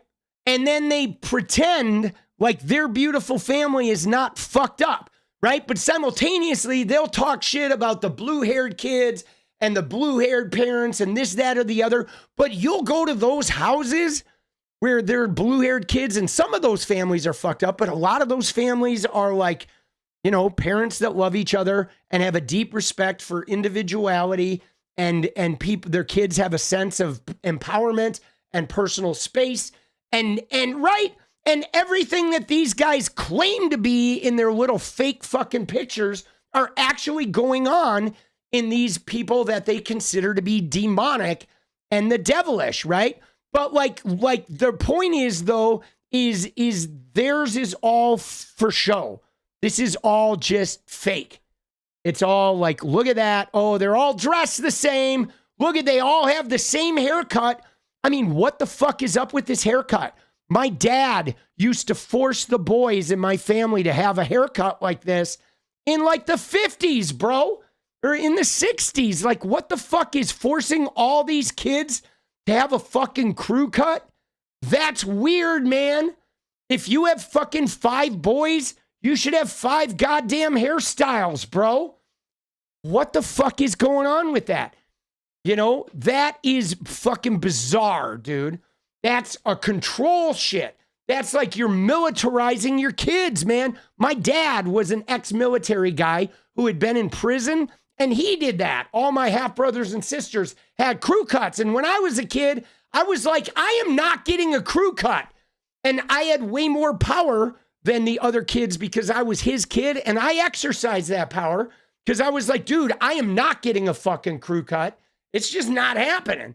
Like, I'm sorry, you know, whatever fight you want me to take, like, I'm taking it, right? And then eventually they didn't have to have crew cuts either. So I guess my fighting benefited them as well.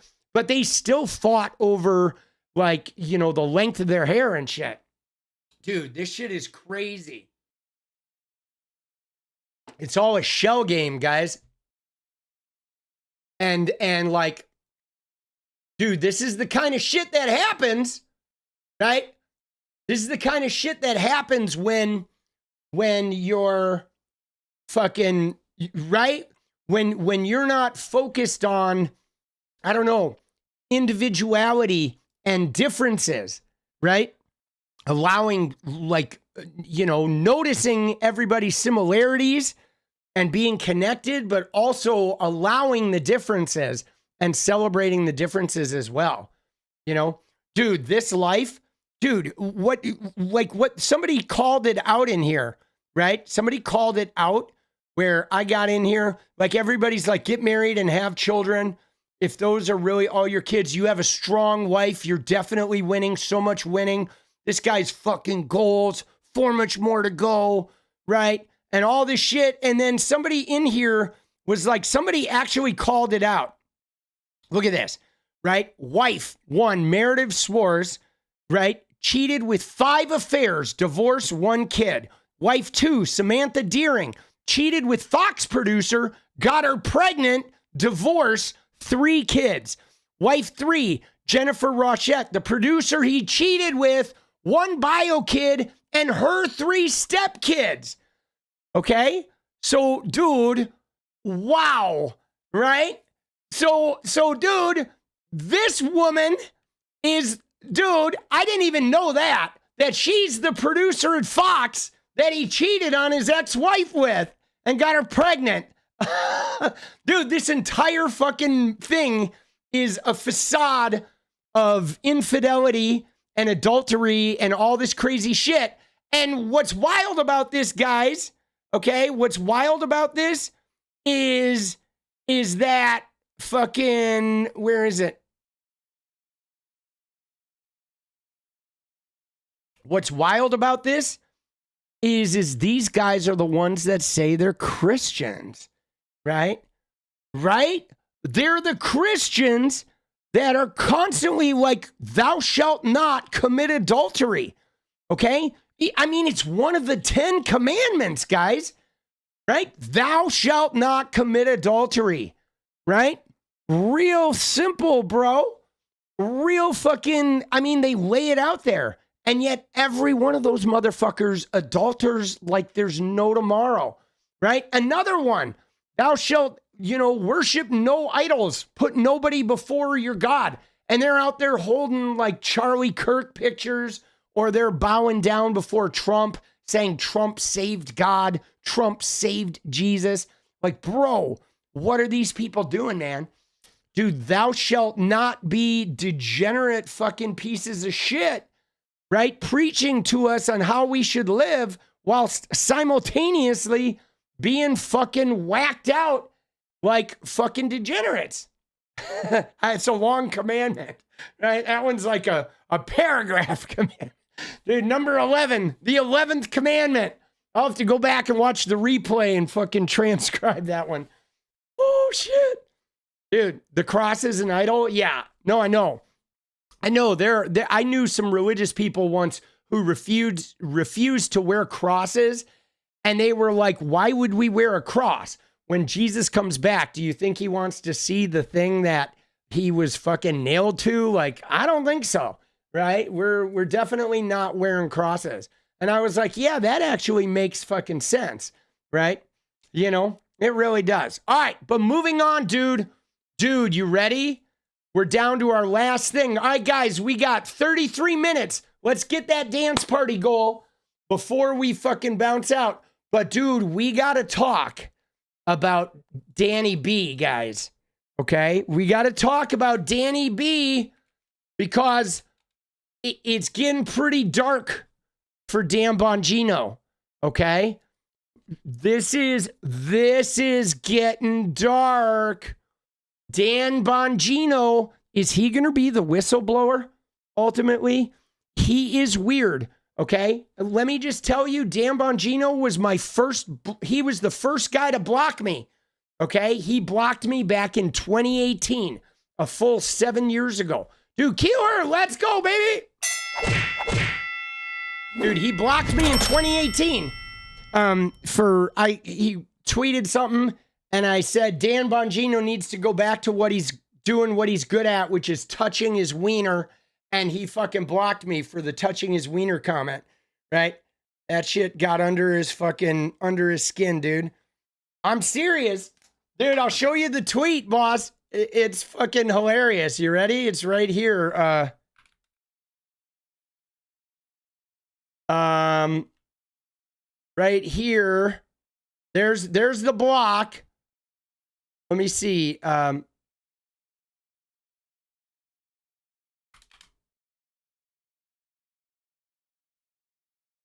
Oh. Dude, why is my Hawaii picture showing up, boss?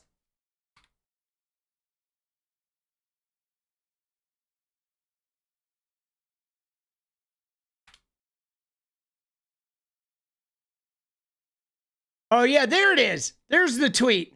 Dude, that was the one. Dude, November 7th. Almost a straight 7 years ago, right?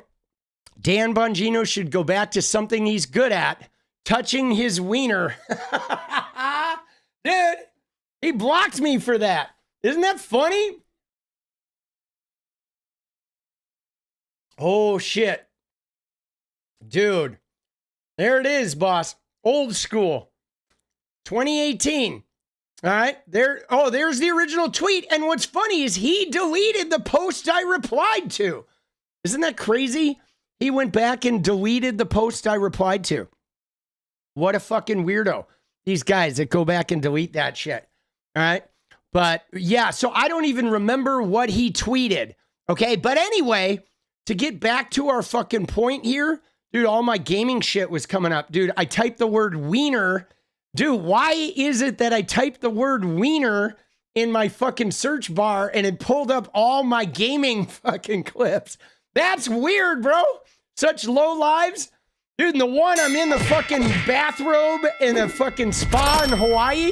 Dude, I type in wiener and it goes to the fucking massage spa or Hawaiian vacation. Like, dude, that's just weird, bro. Like, come on. What kind of search engine are you running in here? Dude, yeah, I don't get it either. It's just weird that all those gaming clips where I never said the word wiener would come up when I fucking search wiener. But whatever. You know, Elon's obsessed with wieners. I mean, he does have a genital checking thing. But so here's the deal, guys. This, I think, is a very important fucking... This is a very important fucking situation here, okay? Is this.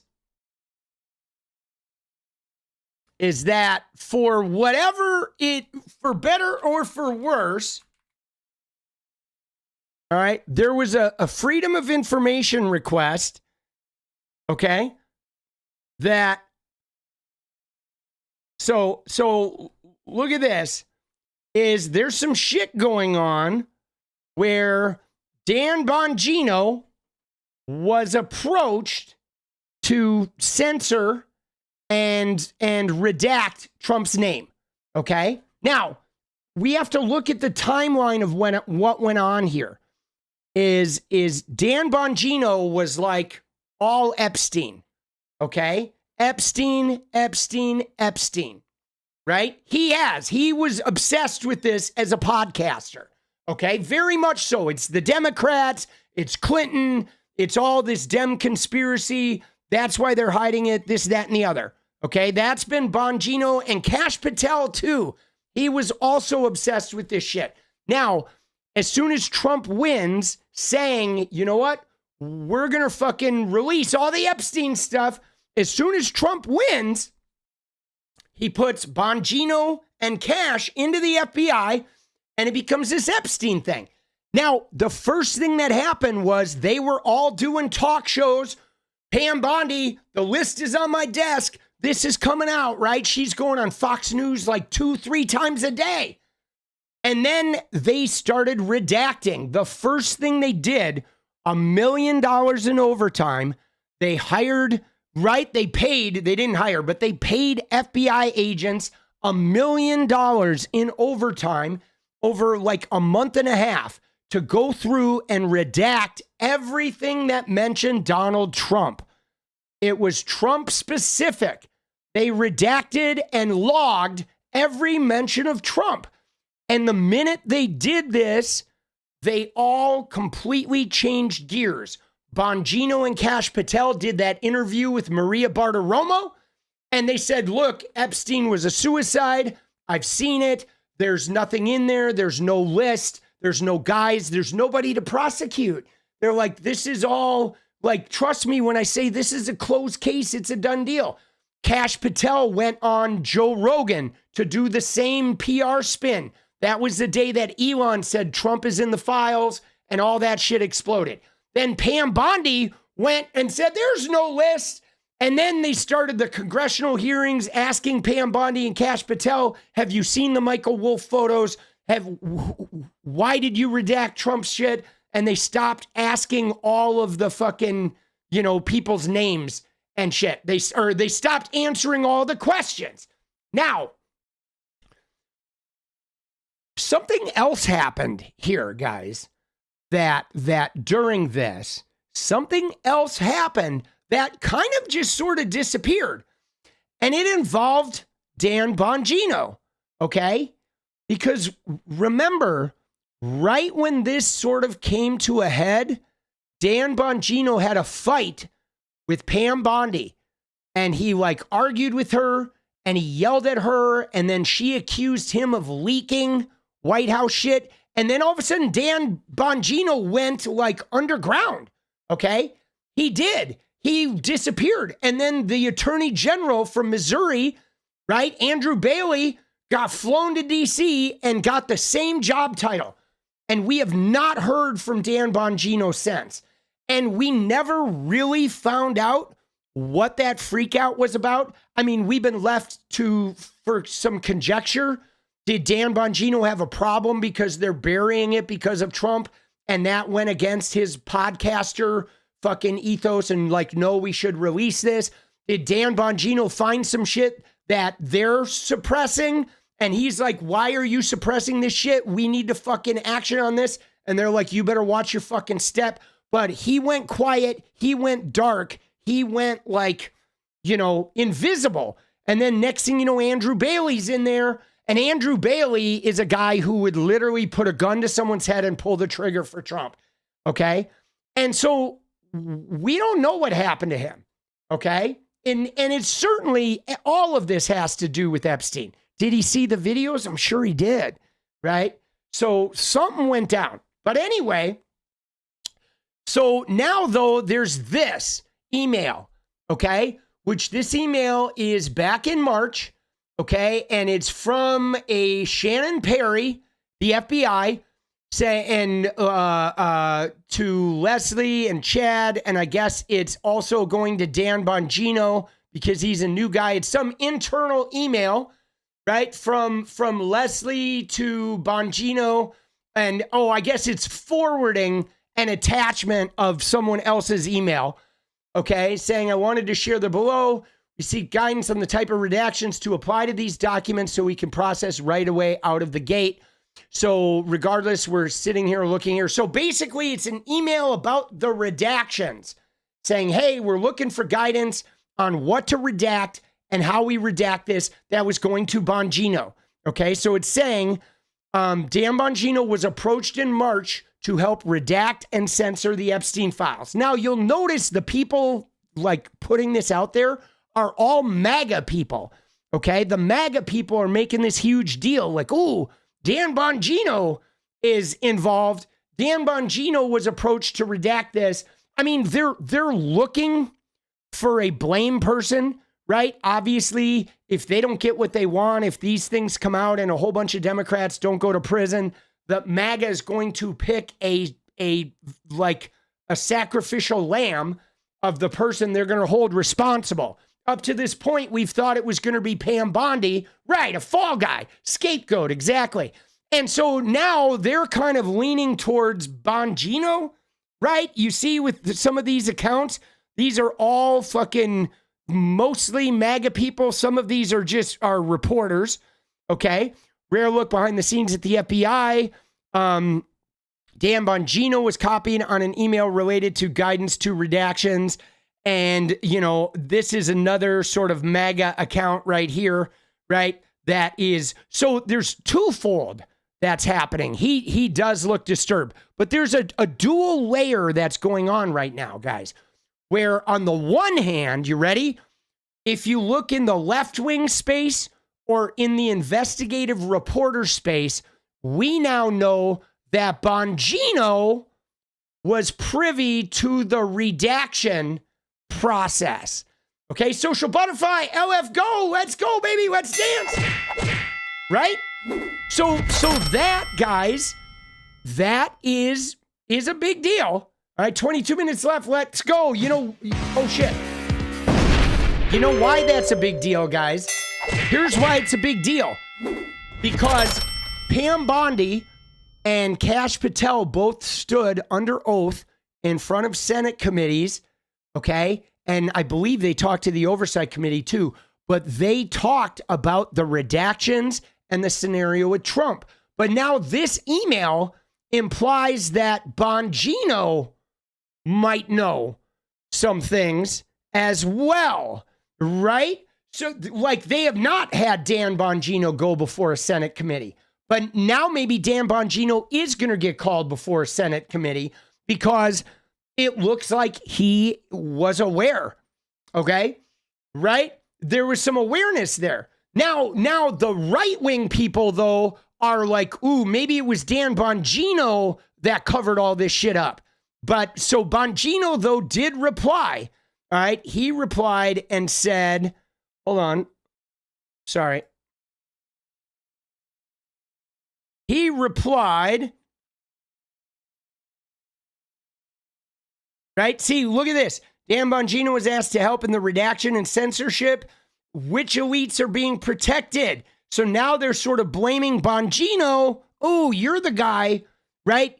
Dude, he's going to get railroaded. I mean, think about this. He didn't like this job.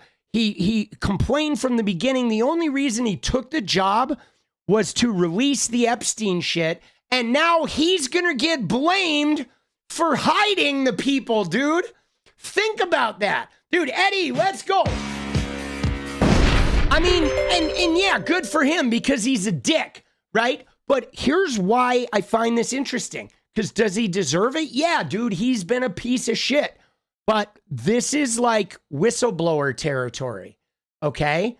Because I'm saying right now, if there is one person in the FBI, in the Trump admin, who, if Trump and Bondi and Patel decide to bury this, there is one guy that I could flip, one guy that could blow the whistle, And I think this is the guy right here. I think this is the guy that may be willing to put his belief that the people who fucked around in Epstein's world should be punished ahead of like his career, his money. You know what I'm saying?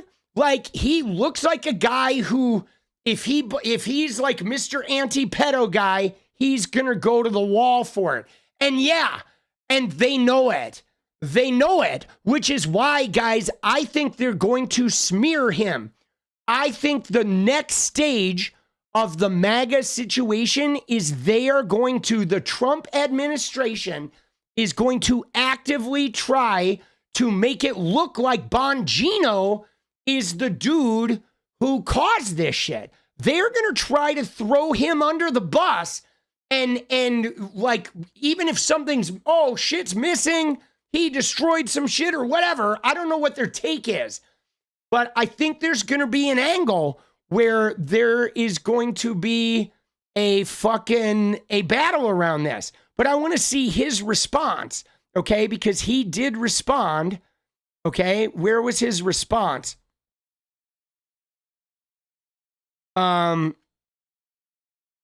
He said, folks, I entered duty on March 17th. The emails in the chain you see forwarded to me at my request were sent before I began in my position.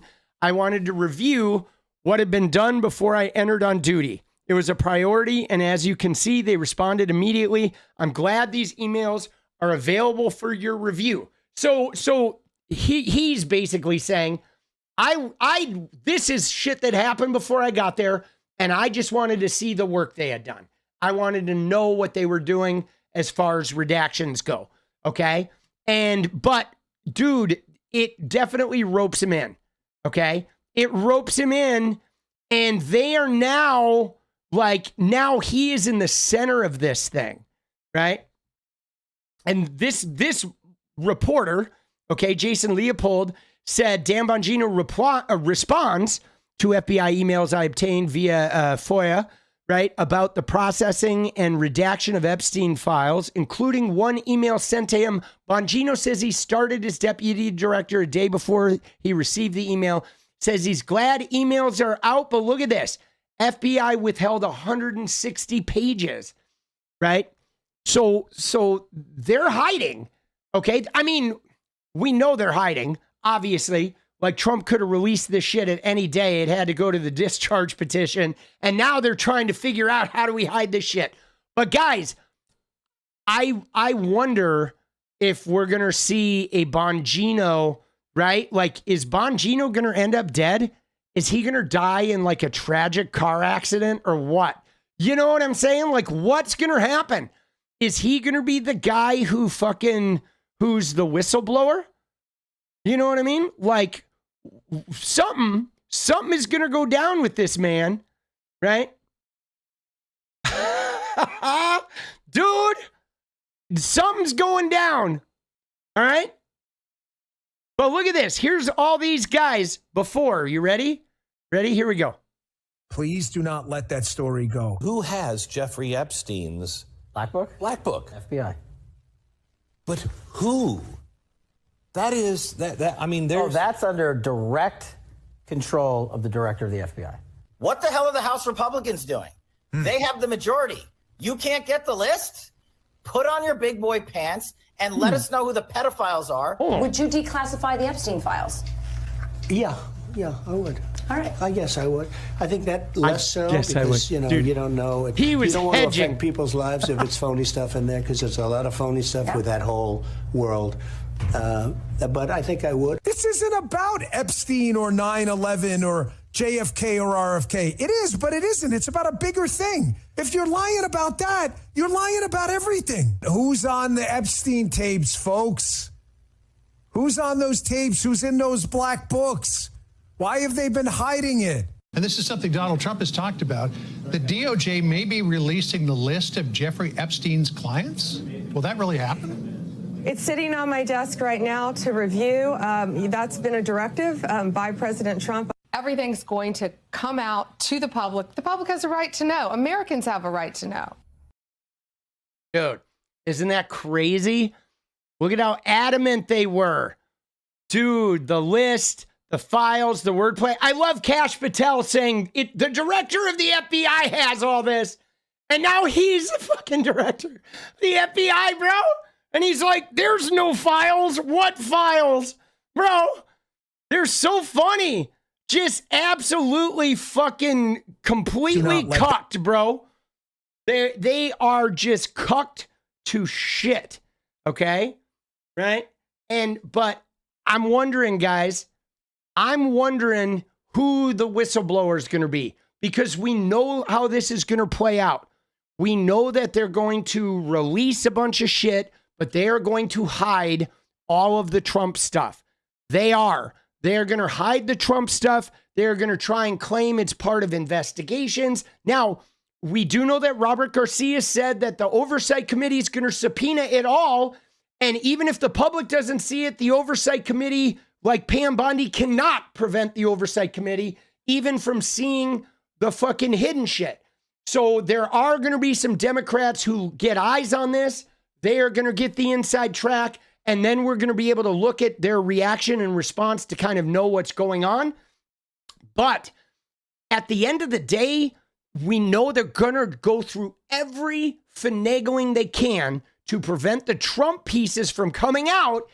And somebody inside there is going to break this open. And I wonder if it's going to be Danny B.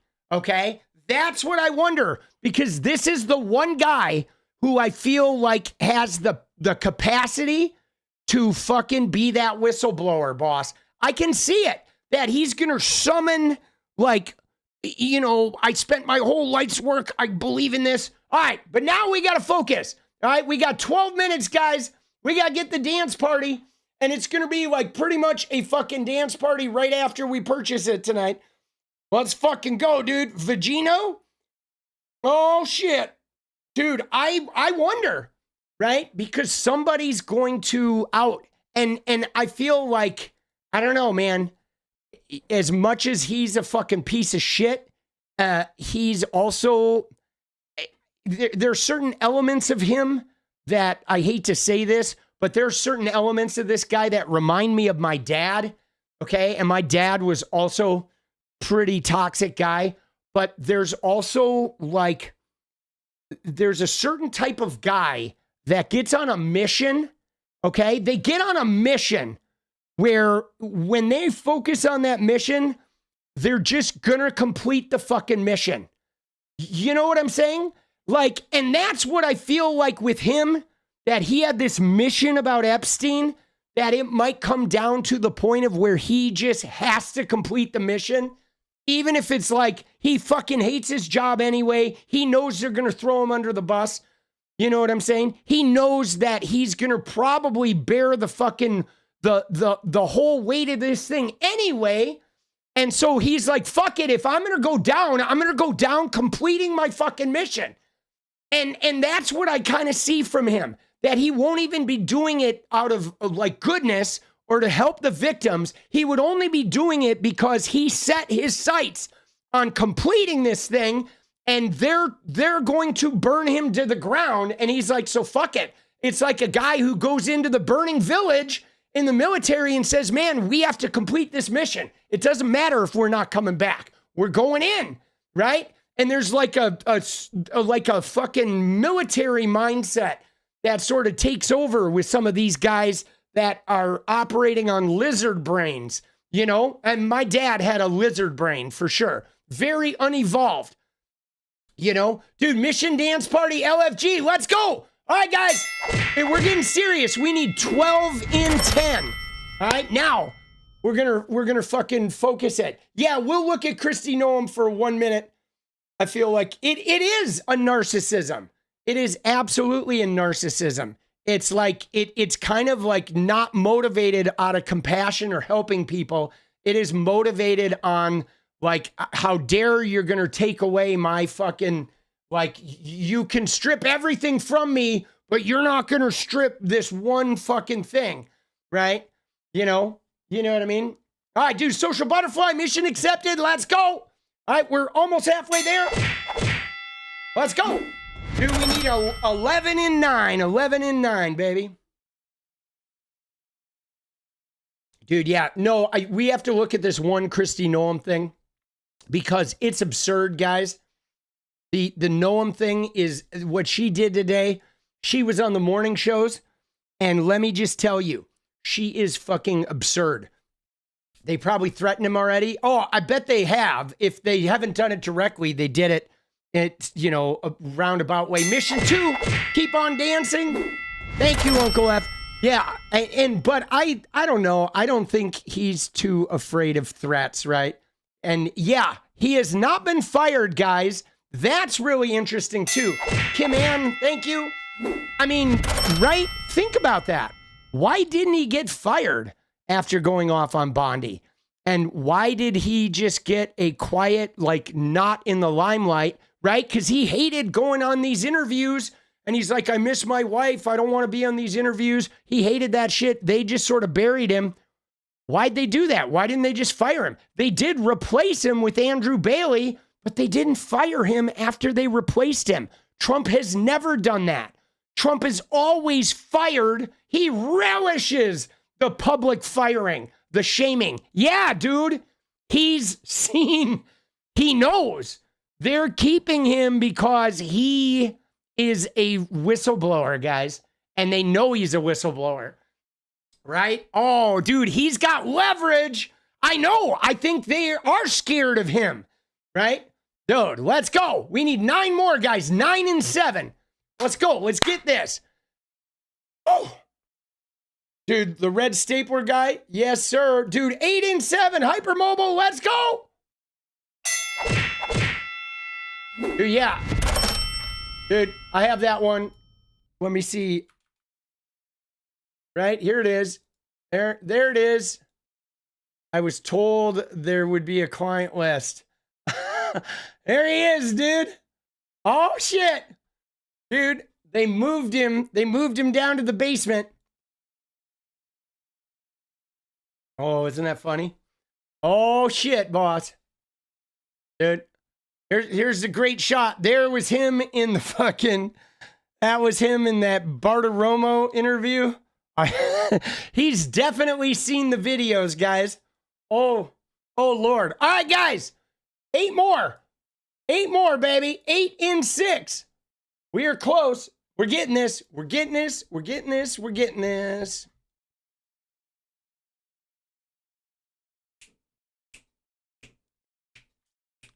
Dude, is Danny B going to be the whistleblower?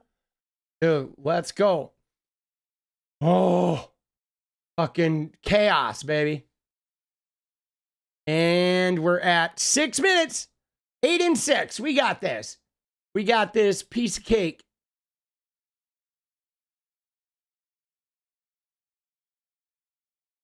Dude, we're not going to get to the Kushner bit today, but the Kristi Noem bit. Dude, there we go. 7 and 6. Borrow bad. Good to see you, brother. Oh, 6 and 6. Let's go, Social Butterfly. We got this dance time. Let's get it.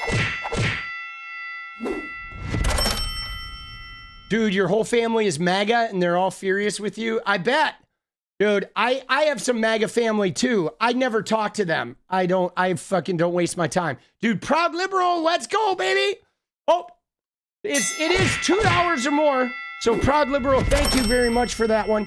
But that one is not going to advance the, unfortunately, it's not going to advance the counter, right? But we appreciate it just the same, right? It's your parents. All right. Yeah. See, my parents are dead, but I don't know about my dad. What his thing is. I don't know where he was on Trump. You Proud Liberal. Let's go, baby. Let's go. But my mom was not a Trump person. Okay. She was very Midwestern, but she was not a Trump person, at all. Right. No way, dude. My mom, no, she fucking could not stand him. Only possibly happen if the Dems take the House in special elections. Yeah. Well, so, I mean, there's 2 things happening, guys. Is like, one is we got 4 minutes. Oh, shit, dude. 𝗙𝗍𝗶, keep this thing rolling. Let's go. Oh, Let's go, baby. Dude, that's huge. Thank you. Right? So what I was going to say, though, is there's two things that are going to happen, guys, where one is the Dems win the House in November and take the House, and the investigations and the inquisition from ICE on down to Epstein all take place. But there's a second scenario, guys. If enough Republicans fucking quit their terms in the early part of this year, 𝗙sze𝗶𝗆𝗆 may end up being speaker before the fucking election, bro.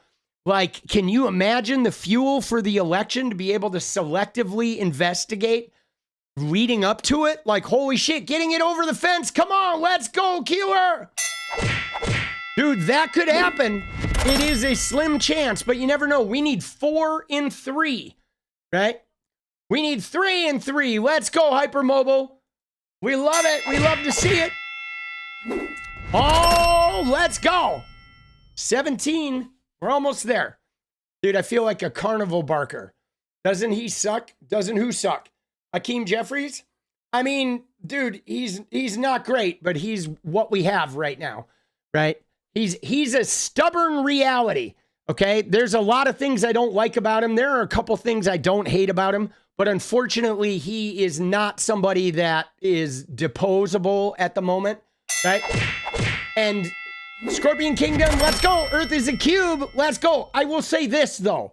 The one thing that I like about him is he is good at getting the troops together and making sure they fucking follow, right? You know what I mean? Like, he doesn't lose control like Mike Johnson does, where there's rogue votes or they put shit up and then their own party votes it down.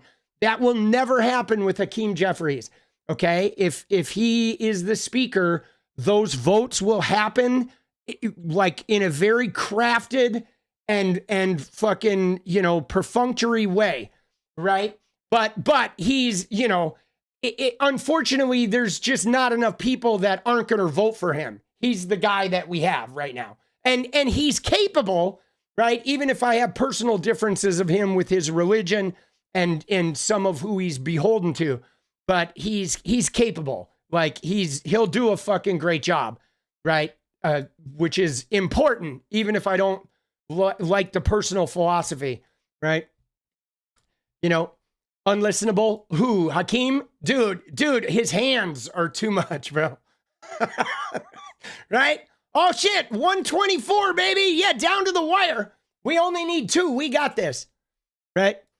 Dude, no, I mean, I would love to depose him too. But you can see right now that that's not happening. It was when AOC and Mamdani both like rallied around him, you knew what the fucking score was. You knew that Hakeem was safe and they were holding behind him in that power structure. And that made me think that Schumer's getting primaried, right? And gonna be gone. Dude, social butterfly. Right? Because, I mean, you can't depose people until you have the fucking goods to depose them. That's just how the power works, you know? You can't beat power. You got to be able to beat power to challenge power, or you get fucked. All right, we need one more, guys. Down to the wire. That's how the game is played, right? But there is one thing, though, that I want. The only thing I want, guys, I'll tell you what I want. All right, I'm going to wait until we get this last one. Holy shit, we're down to the bottom 15 seconds. Oh, there it is. Dude, Sean fucking pulled it out. Let's go, baby. Let's go. Oh, we did it. Let's go. Oh, and Karmic Mayhem and Adrian Vixen. Adrian, let's go. Dude, bring it home and do it. Thank you, Adrian. We're going to look at Kristi Noem for a hot minute here, and then we're going to fucking dance, and then I'm going to go make videos. But I wanted to go back and I wanted to say something about, dude, Mama Brooke, thanks for all you do. Thanks to the mods too. I was a nonprofit lobbyist and my Trump voting family believed Fox brainwashing. Oh no, would twerk over me. Yeah, dude, that sucks. If you have family that fucking digests the Fox News, you are in hell, right? Every rational person, thank you, Mama Brooke. Every rational person that has family that is beholden to the Fox News cult, like, you're literally in hell. So I don't really have a lot of Fox News family. I have some of it. which is, you know, a couple half sisters or a half sister and a couple half brothers in Wisconsin, but they're Facebook. So me just avoiding Facebook, I never see their shit. And they don't really talk a lot of politics, but where I get the worst Fox News shit is from some of my high school friends. Like in particular, my first high school friend group in like 11th grade from the water polo team and the swim team, a couple of those guys have gone on to become lawyers and shit. And like, my God, Facebook, one of these guys, this dude named Ray, like every day is just a Fox News parroting, like anti-liberal. Like I used to get in with him like 10 years ago during the first Trump admin, but now I just save my breath because his brain is so fucking cooked that it's like you just can't even communicate with them. You know what I mean? They are brainwashed. It is like the sky is blue and they're like, the sky is green. The sky is green. It is not blue. It has never been blue. You don't know what you're talking about. You MSNBC, the sky is green. And it's like, God damn, bro, you are fucking right. And yeah, more haughty. True. They're more like, you're such a dumb fuck for thinking the sky is blue, you and all you demons. Dude, right? It's like, Jesus Christ, bro. They are just turned. Dude, they are turned. And they're literally, it's like they could see the Michael Wolff photos, right? They could see the photos of Trump with the underage girls naked, and they'll look at the photo and be like, these girls look like they're 18. I don't believe these girls were under 18, right? This is a setup. They set Trump up with this. Those girls look 18. Trump is innocent. They literally would do that, bro. You know what I'm saying? Right? They literally would do that. Yeah. Well, but DI White Driver, when you say don't forget that 6 House Dems voted yes on the CR, the thing about that though is that's part of a thing too, though, right? Because they're the Dems, like for example, Maria 𝗙𝗎𝗄𝗆, okay, who is a Dem that in Washington, like north of Portland, it's a red district that has part of Vancouver, Washington, but it's a red district that's occupied by a Democrat, okay? But so she has to vote for the Trump CR or she'll lose her seat to a Republican, right? So that's another strategic part of the caucus, though, is making sure that those people are allowed to vote or they sit out or what have you, so they don't lose their seats, right? But then when it came time to the big, beautiful bill, right, the one that Schumer allowed to pass, 𝗙𝗎𝗄𝗆 voted against it, which is crazy, right? He let her vote for the CR, so she was like not fucking her district and holding her seat, and yet she voted against the big, beautiful bill under the whole, like, we're protecting your health care and your Obamacare premiums. And so those types of snafus are really important, is knowing like which of your members need to vote for which pieces of legislation in order to satisfy the purple part of their seats. And ostensibly though, right, ostensibly is like somebody like Mike Johnson is not capable of that. You know what I'm saying? Like, for example, you ready? Here's an example. I'm gonna use it in this terms. If Hakeem Jeffries, okay, had been leader of the House for the Republicans, that discharge petition would have never gotten 218 signatures. Okay? Right? That's my thing about like the catastrophic, right? Like the Republicans were trying to not have that discharge petition happen.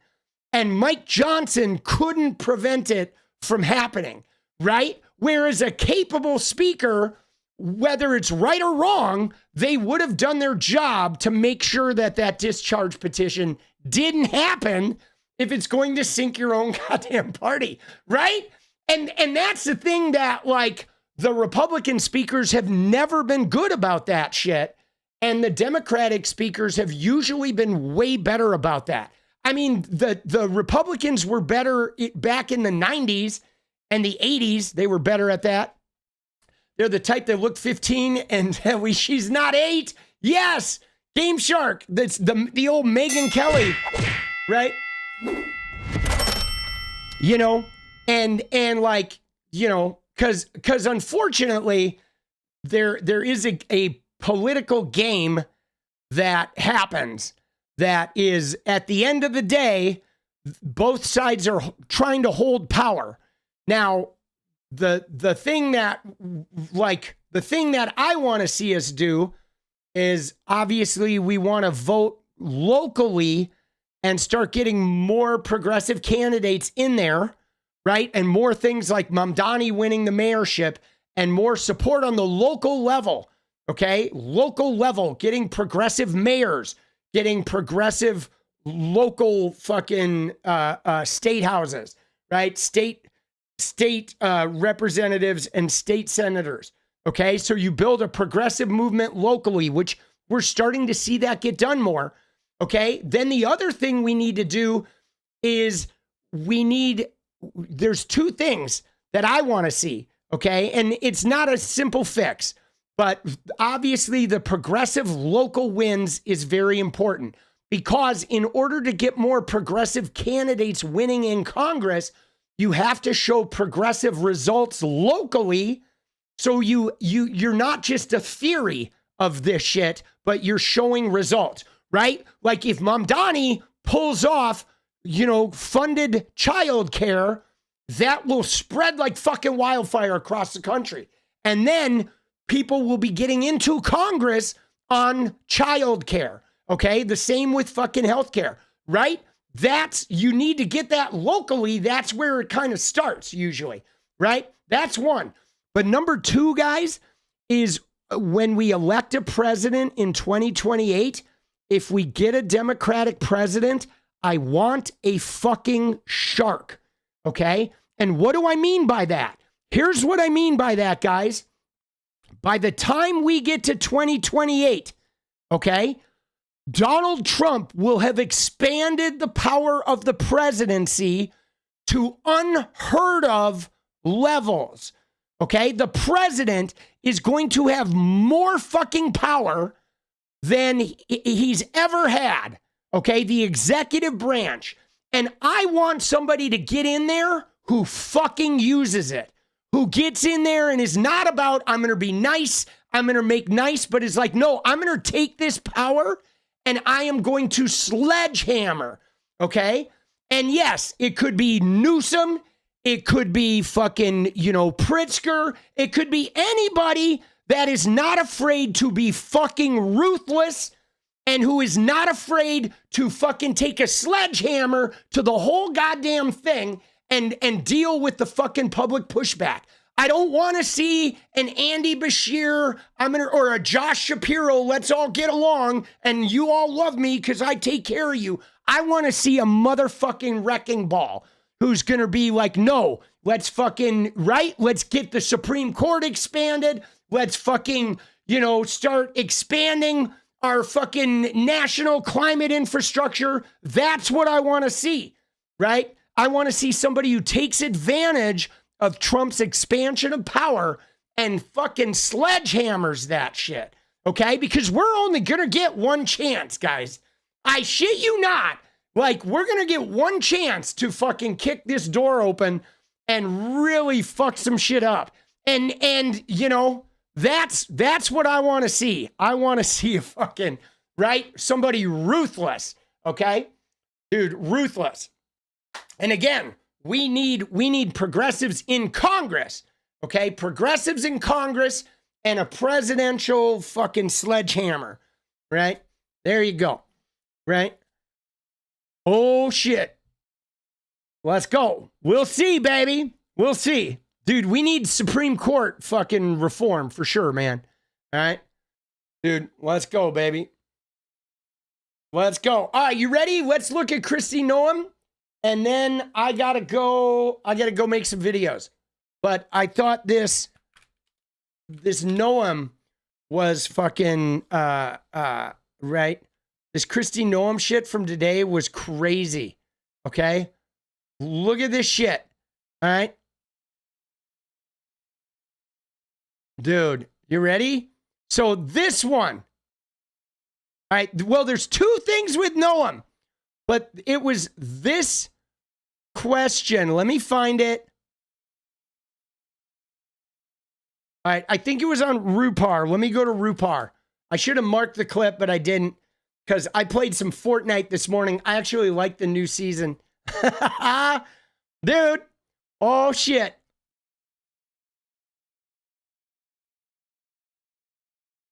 All right. So,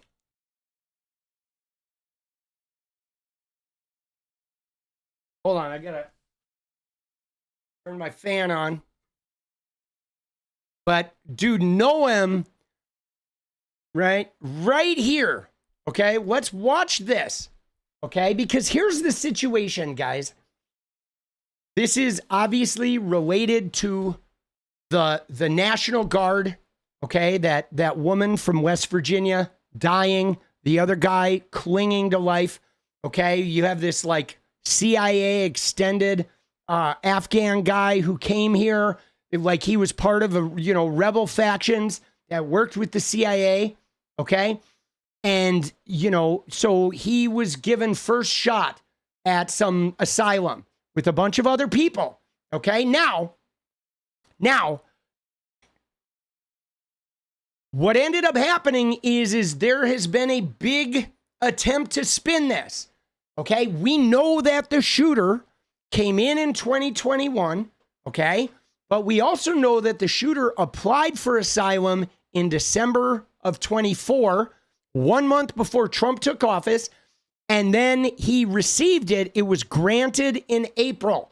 So his asylum was granted by the Trump administration. Now, the question becomes vetting, okay? Who vetted this guy? Now, again, if we look realistically, you can't vet somebody and know that a shooting is going to happen, okay? It's ridiculous. But again, this is about the political responsibility here, okay? Which is if you're running an immigration system where you're saying, oh, these other guys were so bad, they did such a bad job, they let in all these criminals, but then you're vetting the fucking criminals, that is going to cost you in the election. Okay, this is going to be costly for the Republicans because they can't blame it on Joe Biden because obviously they vetted him or they didn't vet him, but they gave him fucking asylum in April. They did it. It was their deal. Now, here's what's so great about this is Kristi Noem is in a pickle, okay? And I believe that this interview right here just completely fucked her up. There were two things here, guys, where Noem is going down, okay? Because one, she's about to get asked here about the vetting of this guy. And yeah, she is, dude. She's so craven. She is like a fucking craven liar who would literally, like, she would lie and sell her own kids to the fucking KGB in a heartbeat, dude. She put a gun to her dog's head and pulled the trigger and had no problem. She put it in the book, right? She lied about Kim Jong-un and then she went and did interviews and she like sat there while all the reporters were attacking her and she literally just deadpanned like, she is like one of the greatest, I have no shame fucking liars on the planet. She is a sociopathic fucking hot mess, dude. But anyway, watch what she says here because this is about the vetting. Watch her response. It's very telling. I want to be very clear about this because his asylum was approved in April of this year on the Trump administration's watch. So just to be very clear, was there a vetting process in place to approve that asylum request?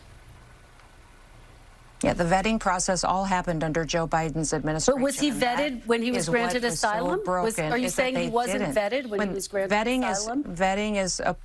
Vetting is happening when they come into the country, and that was completely abandoned under Joe Biden's administration. That's the irresponsibility that has completely devastated our country, Kristen, put us in such a dangerous position. I don't think people realized when Joe Biden was in the White House exactly how he was allowing our country to be infiltrated with people that we didn't know who they were. Some of them we did know were dangerous, and we went after as soon as they came into this country.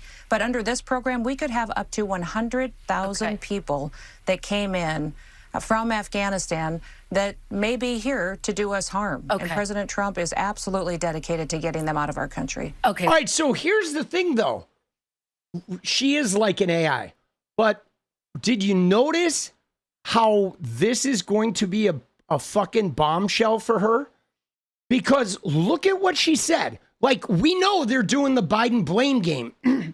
But she said that Biden completely abandoned vetting. Vetting happens when they come in. Biden completely abandoned it, which is incredibly dangerous. Huh.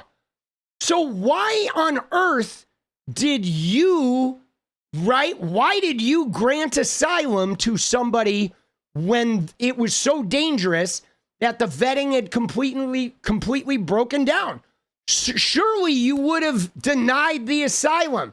Like, she just completely, even though we didn't get vindication in this interview, she literally just dug her own fucking pit for her to step in.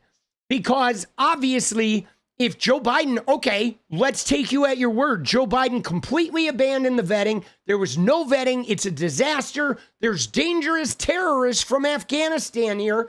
And yet you, knowing all that, you went ahead and granted one of them who had not been vetted at all asylum without doing your own vetting. Huh, that's even worse than if they had vetted him and he just happened to slide under the radar. Like, she literally could have said, we vetted this guy completely.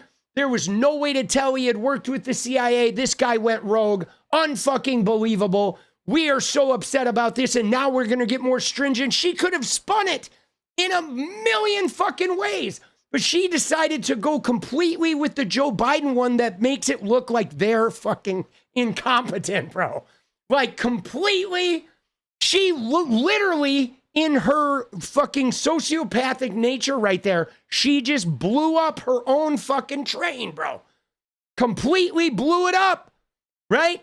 And like, you know, we didn't get the moment of aha, but trust me when I say that this is going to come back and haunt, okay? Because eventually the House is not going to belong to the fucking Republicans, and she is going to get investigated, and she has a real problem. But her bigger problem, guys, is this other clip, okay? The real kicker of it is this one about Boasberg, okay? The Boasberg clip, which was same interview. Let me find it. Maybe it happened before. But she is now, her head is on the chopping block, the metaphorical chopping block. Dude, she is so crazy.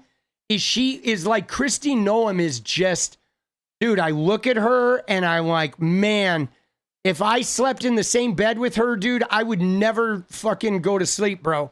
I'm serious. I would have like one eye open the whole time, boss. Something about her just seems dangerous.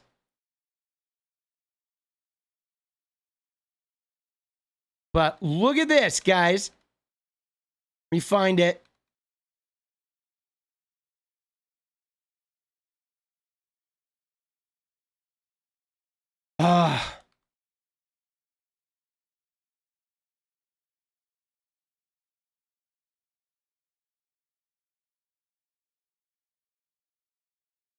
Dude, she is such a scoundrel.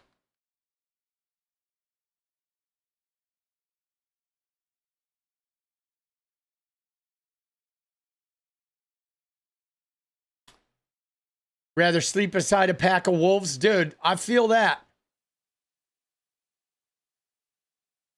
Okay, here we go. You ready? Look at this. Oh, that's doesn't have the clip. Oh, right here. Dude, this is such a catastrophic, like, I mean, I think sometimes, guys, it's just the hubris that makes these people fucking behave like so stupidly. But look at this part right here, guys. Like, what the fuck did she just do? Let me turn to my final topic. Secretary Noem, let me turn to my final topic. In a filing in federal court this week, the Justice Department said that when the administration was ordered back in March to stop sending detained migrants to a mega prison in El Salvador, you personally made the final call to continue the flights anyway. Is that correct? Do you acknowledge that?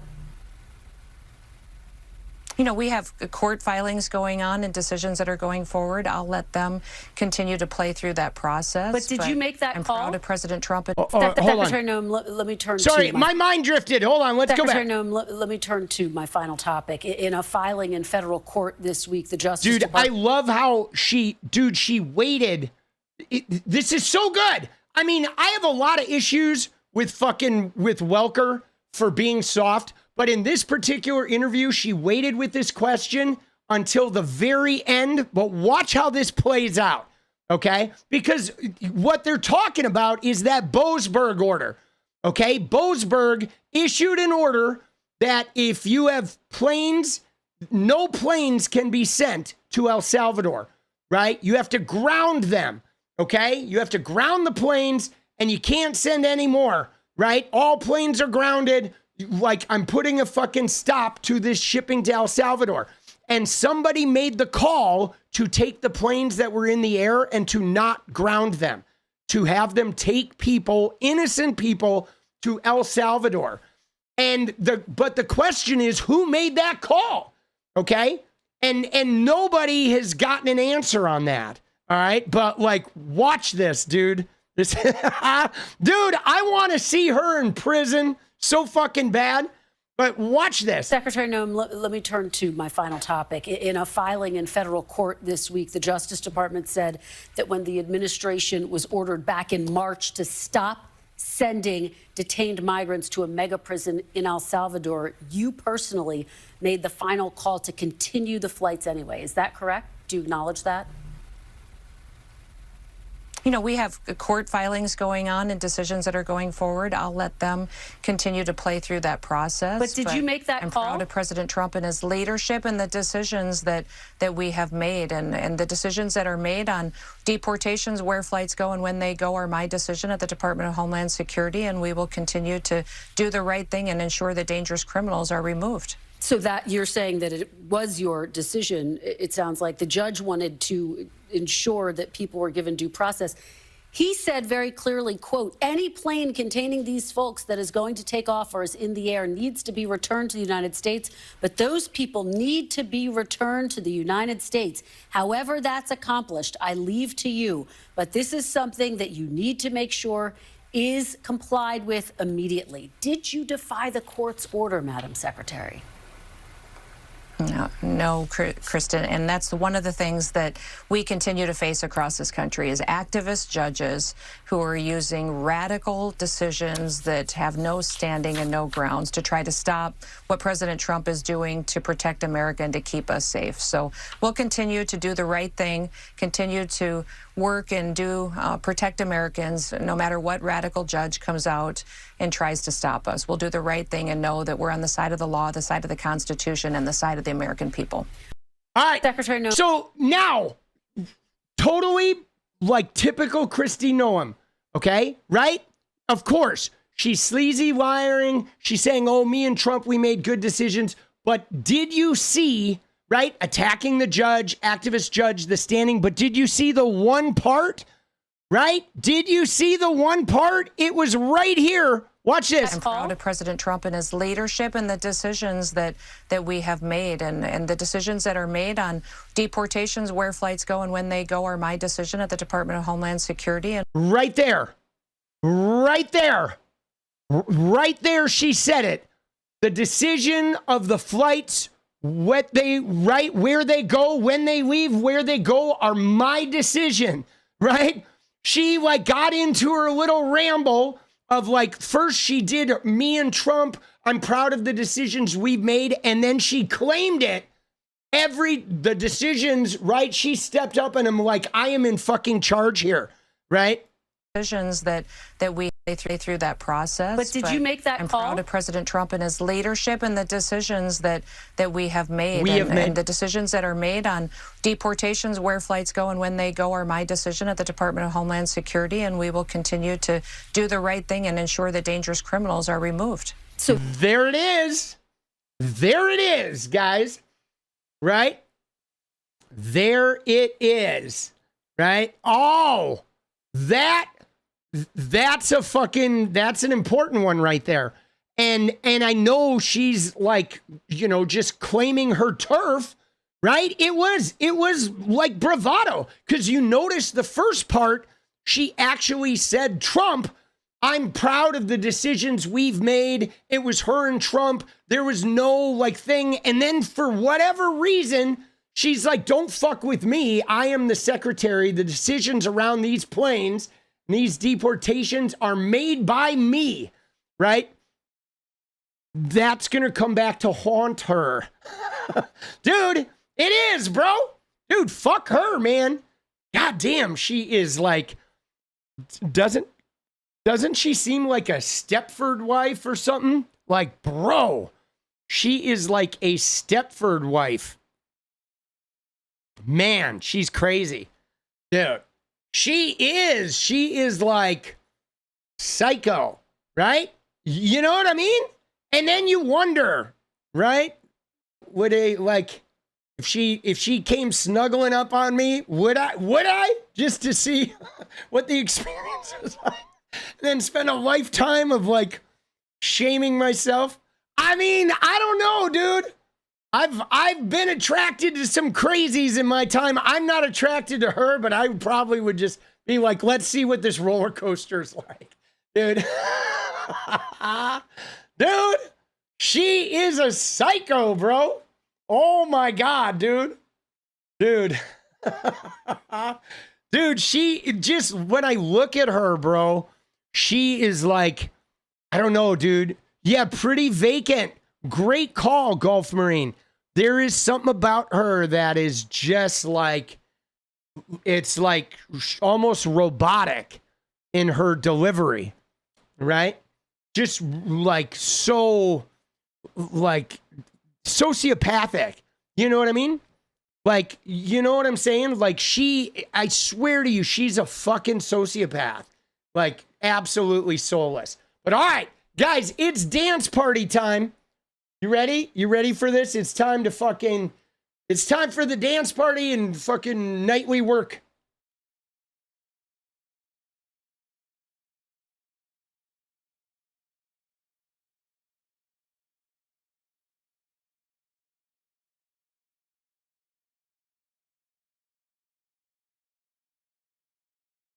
Time to stretch. You can't believe you used to think she was hot? No, man. I think that's normal. Dude, I think she used to kind of be a looker, bro. She's like Kim Guilfoyle, right? They used to look normal and filled with life and passion. And then all of a sudden they sold their souls to the MAGA dark side and they became hollowed out husks of fucking, you know, with the dark eye makeup, right? You know, like Kim Guilfoyle, when she was with Gavin Newsom, dude, she was like vibrant and fucking, you know what I'm saying? And now though, like Kim Guilfoyle looks like fucking Vampira, bro. You right? It's like shit, boss. Dude, something happened. Oh, time to stretch, guys.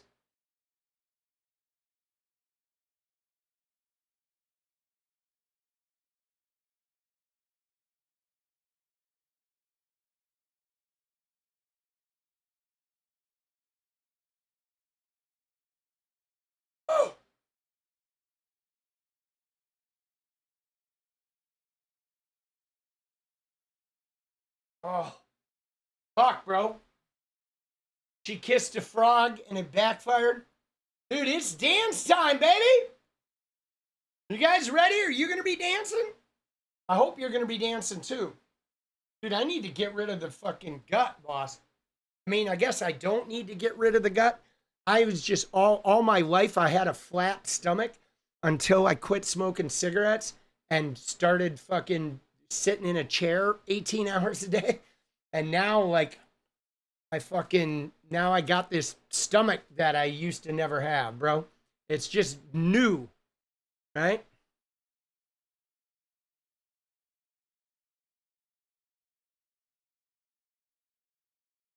Two dance parties a night? Dude, we can double up. We can do an early dance party and a late dance party. Yeah, dude, chat was popping. Thank you guys for being here. All right, I'm ready. Let's go. Let's grab our favorite Swedish fucking artist, right? This guy's actually pretty nice.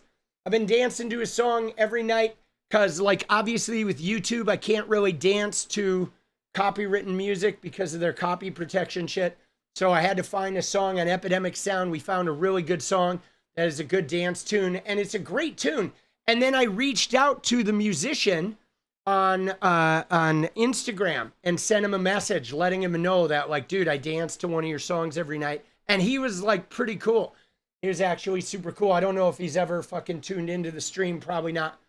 But no, Stefan Carlin is his name. And the song's called A Little Deja Vu. Yeah, there we go. Eddie put it in chat. Yeah, no, it's good.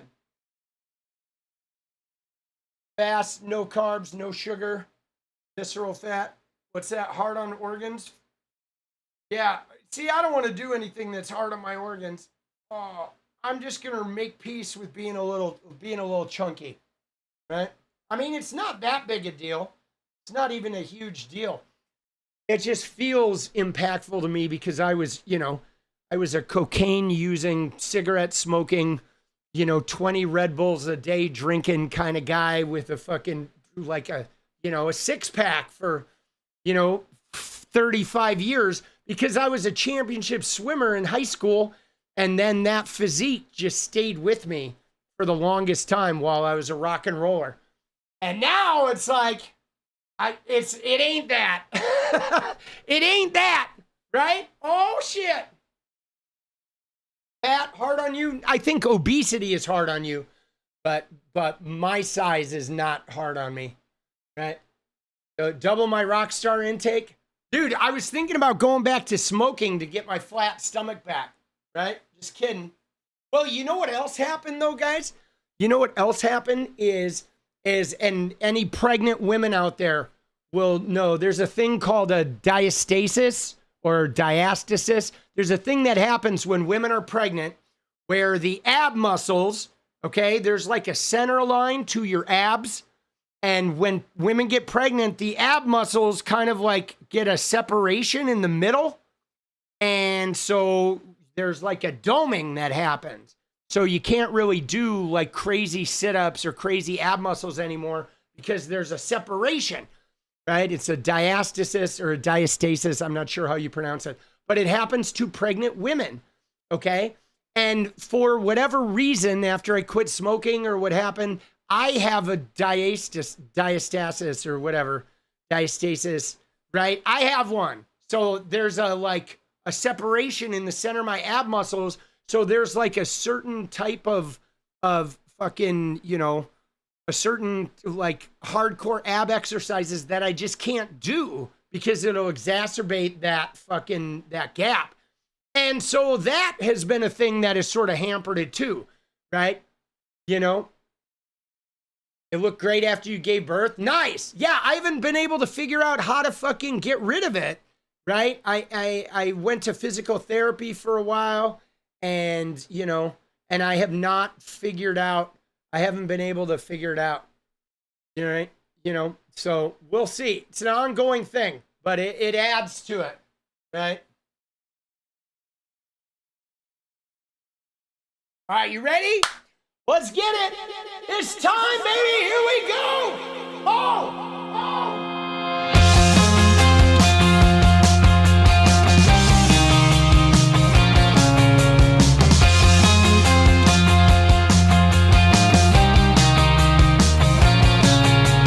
Gotta learn to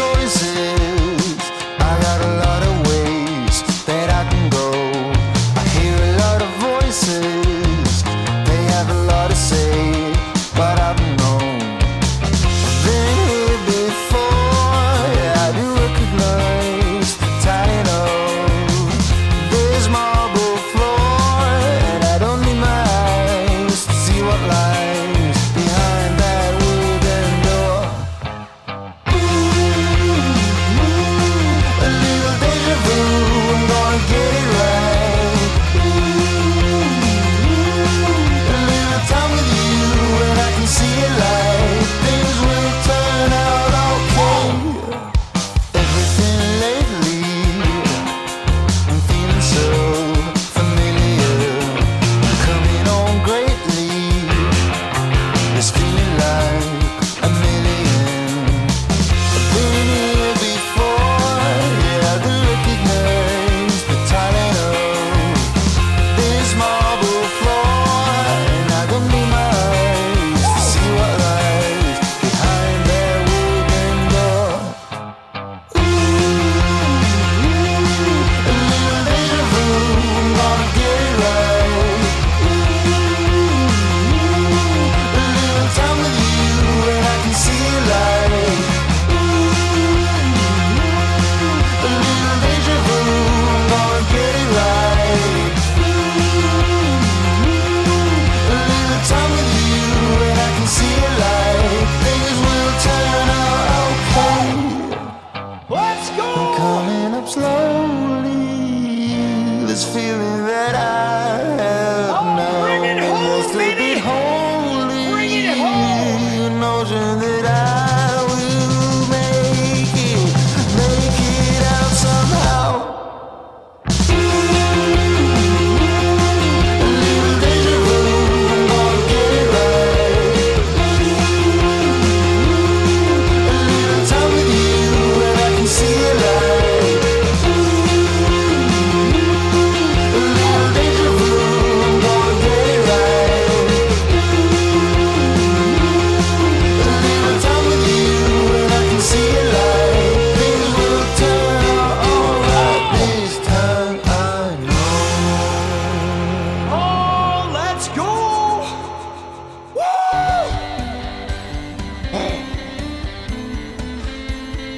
Let's go!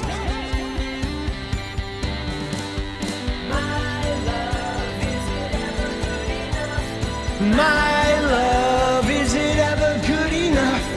My love, is it ever good enough? Woo! My love, is it ever good enough? My love, is it ever good enough? My love, it's my love, it's my love. My love, is it ever good enough? My love, it's my love. All right, guys, thank you for another great stream. Thank you for keeping me sane. I'm a legend, you're a legend, you're all legends. I love you guys. You know, though, when push comes to shove, there's one thing that's really fucking important to me, baby.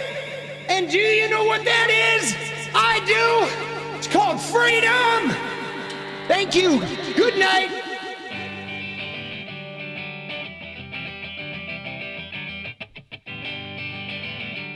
Freedom.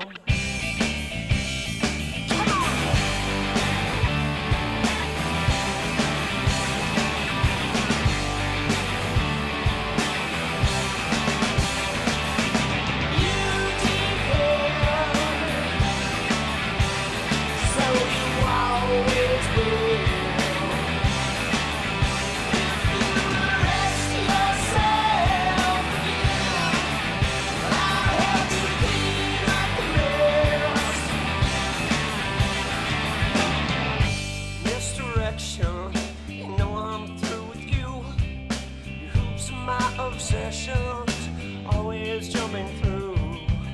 I'm so tangled, I'm so worthy. I'm just lost in my reflection. Pay attention.